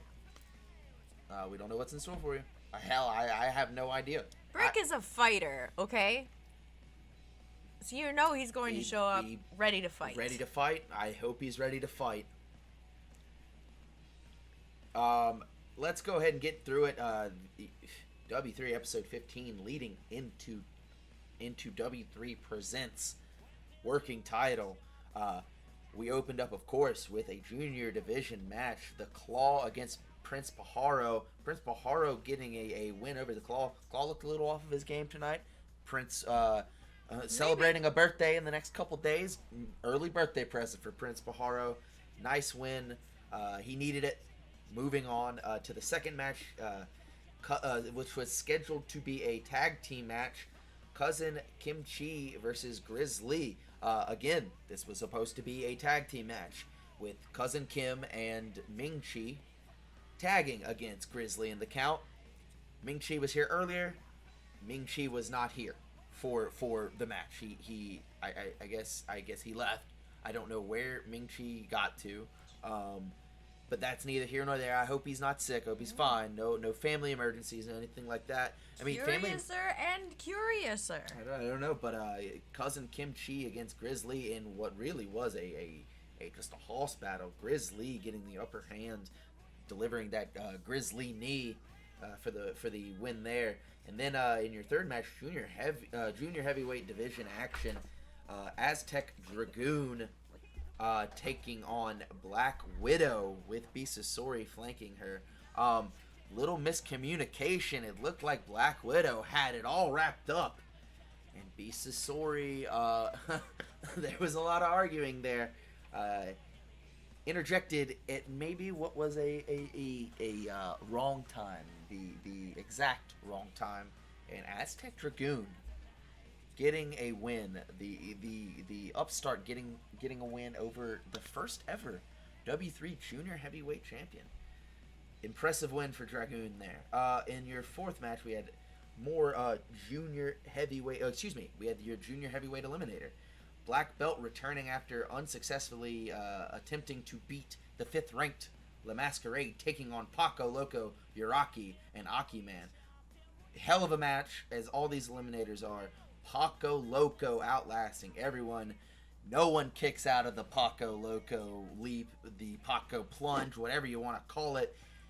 God, big boy. It is a senton from the heavens. He gets the win. He will face La Masquerade tomorrow night at Working Title.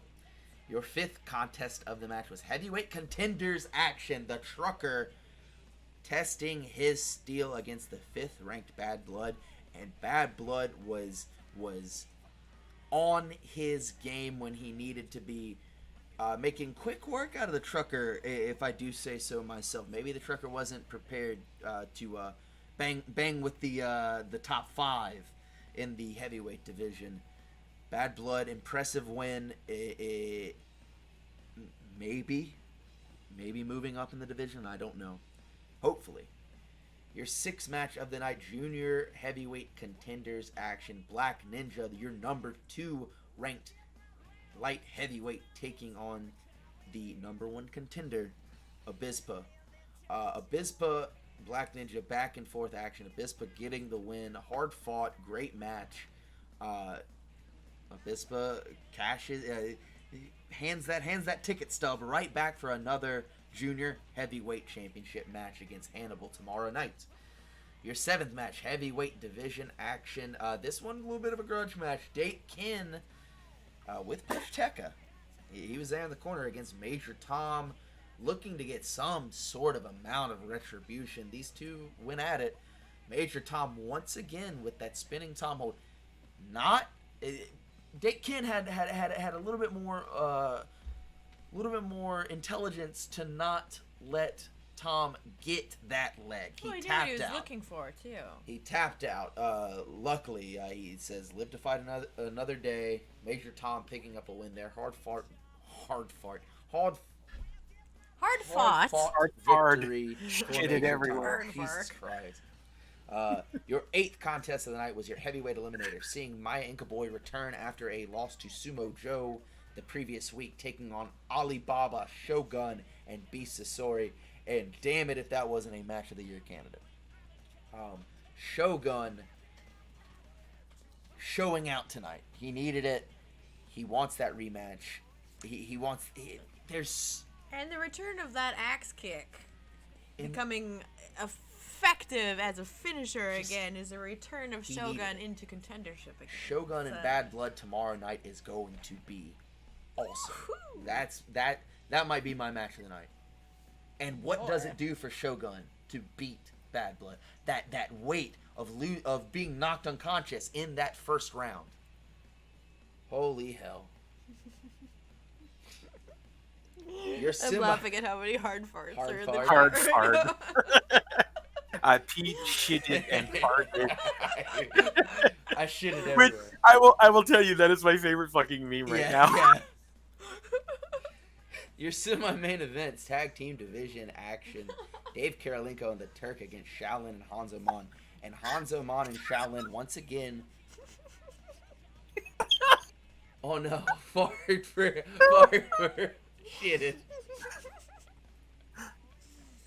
Hanzo Mon and Shaolin once again back to winning ways. Dave Karolinko and the Turk looked very, very strong in that match, though, I must say. They were hella impressive. Yeah. And again, in the rubber match, heavyweight contenders match for who will face Wu Fang tomorrow. Bolt Jameson, the number 1 contender against the Executioner, number 2 contender. Bolt Jameson got that second win. I love Wu Fang as a champion. As I said, I think he's the greatest wrestler in the world today, but goddamn do I love me some Bolt Jameson. So many matches already scheduled for tomorrow's pay-per-view. Plenty of other card to fill out though. We're gonna Lots can happen between tonight and tomorrow. Yeah, As we said at the beginning of the show, the backstage is wild right now. We will see Sumo Joe in action tomorrow. Brakowski will be in action. We don't know who against. I don't know what the future holds for Brakowski. Brick, it can't be that good, man. At this point, I feel like it'd be picking on him. But show up to fight. You're gonna need it.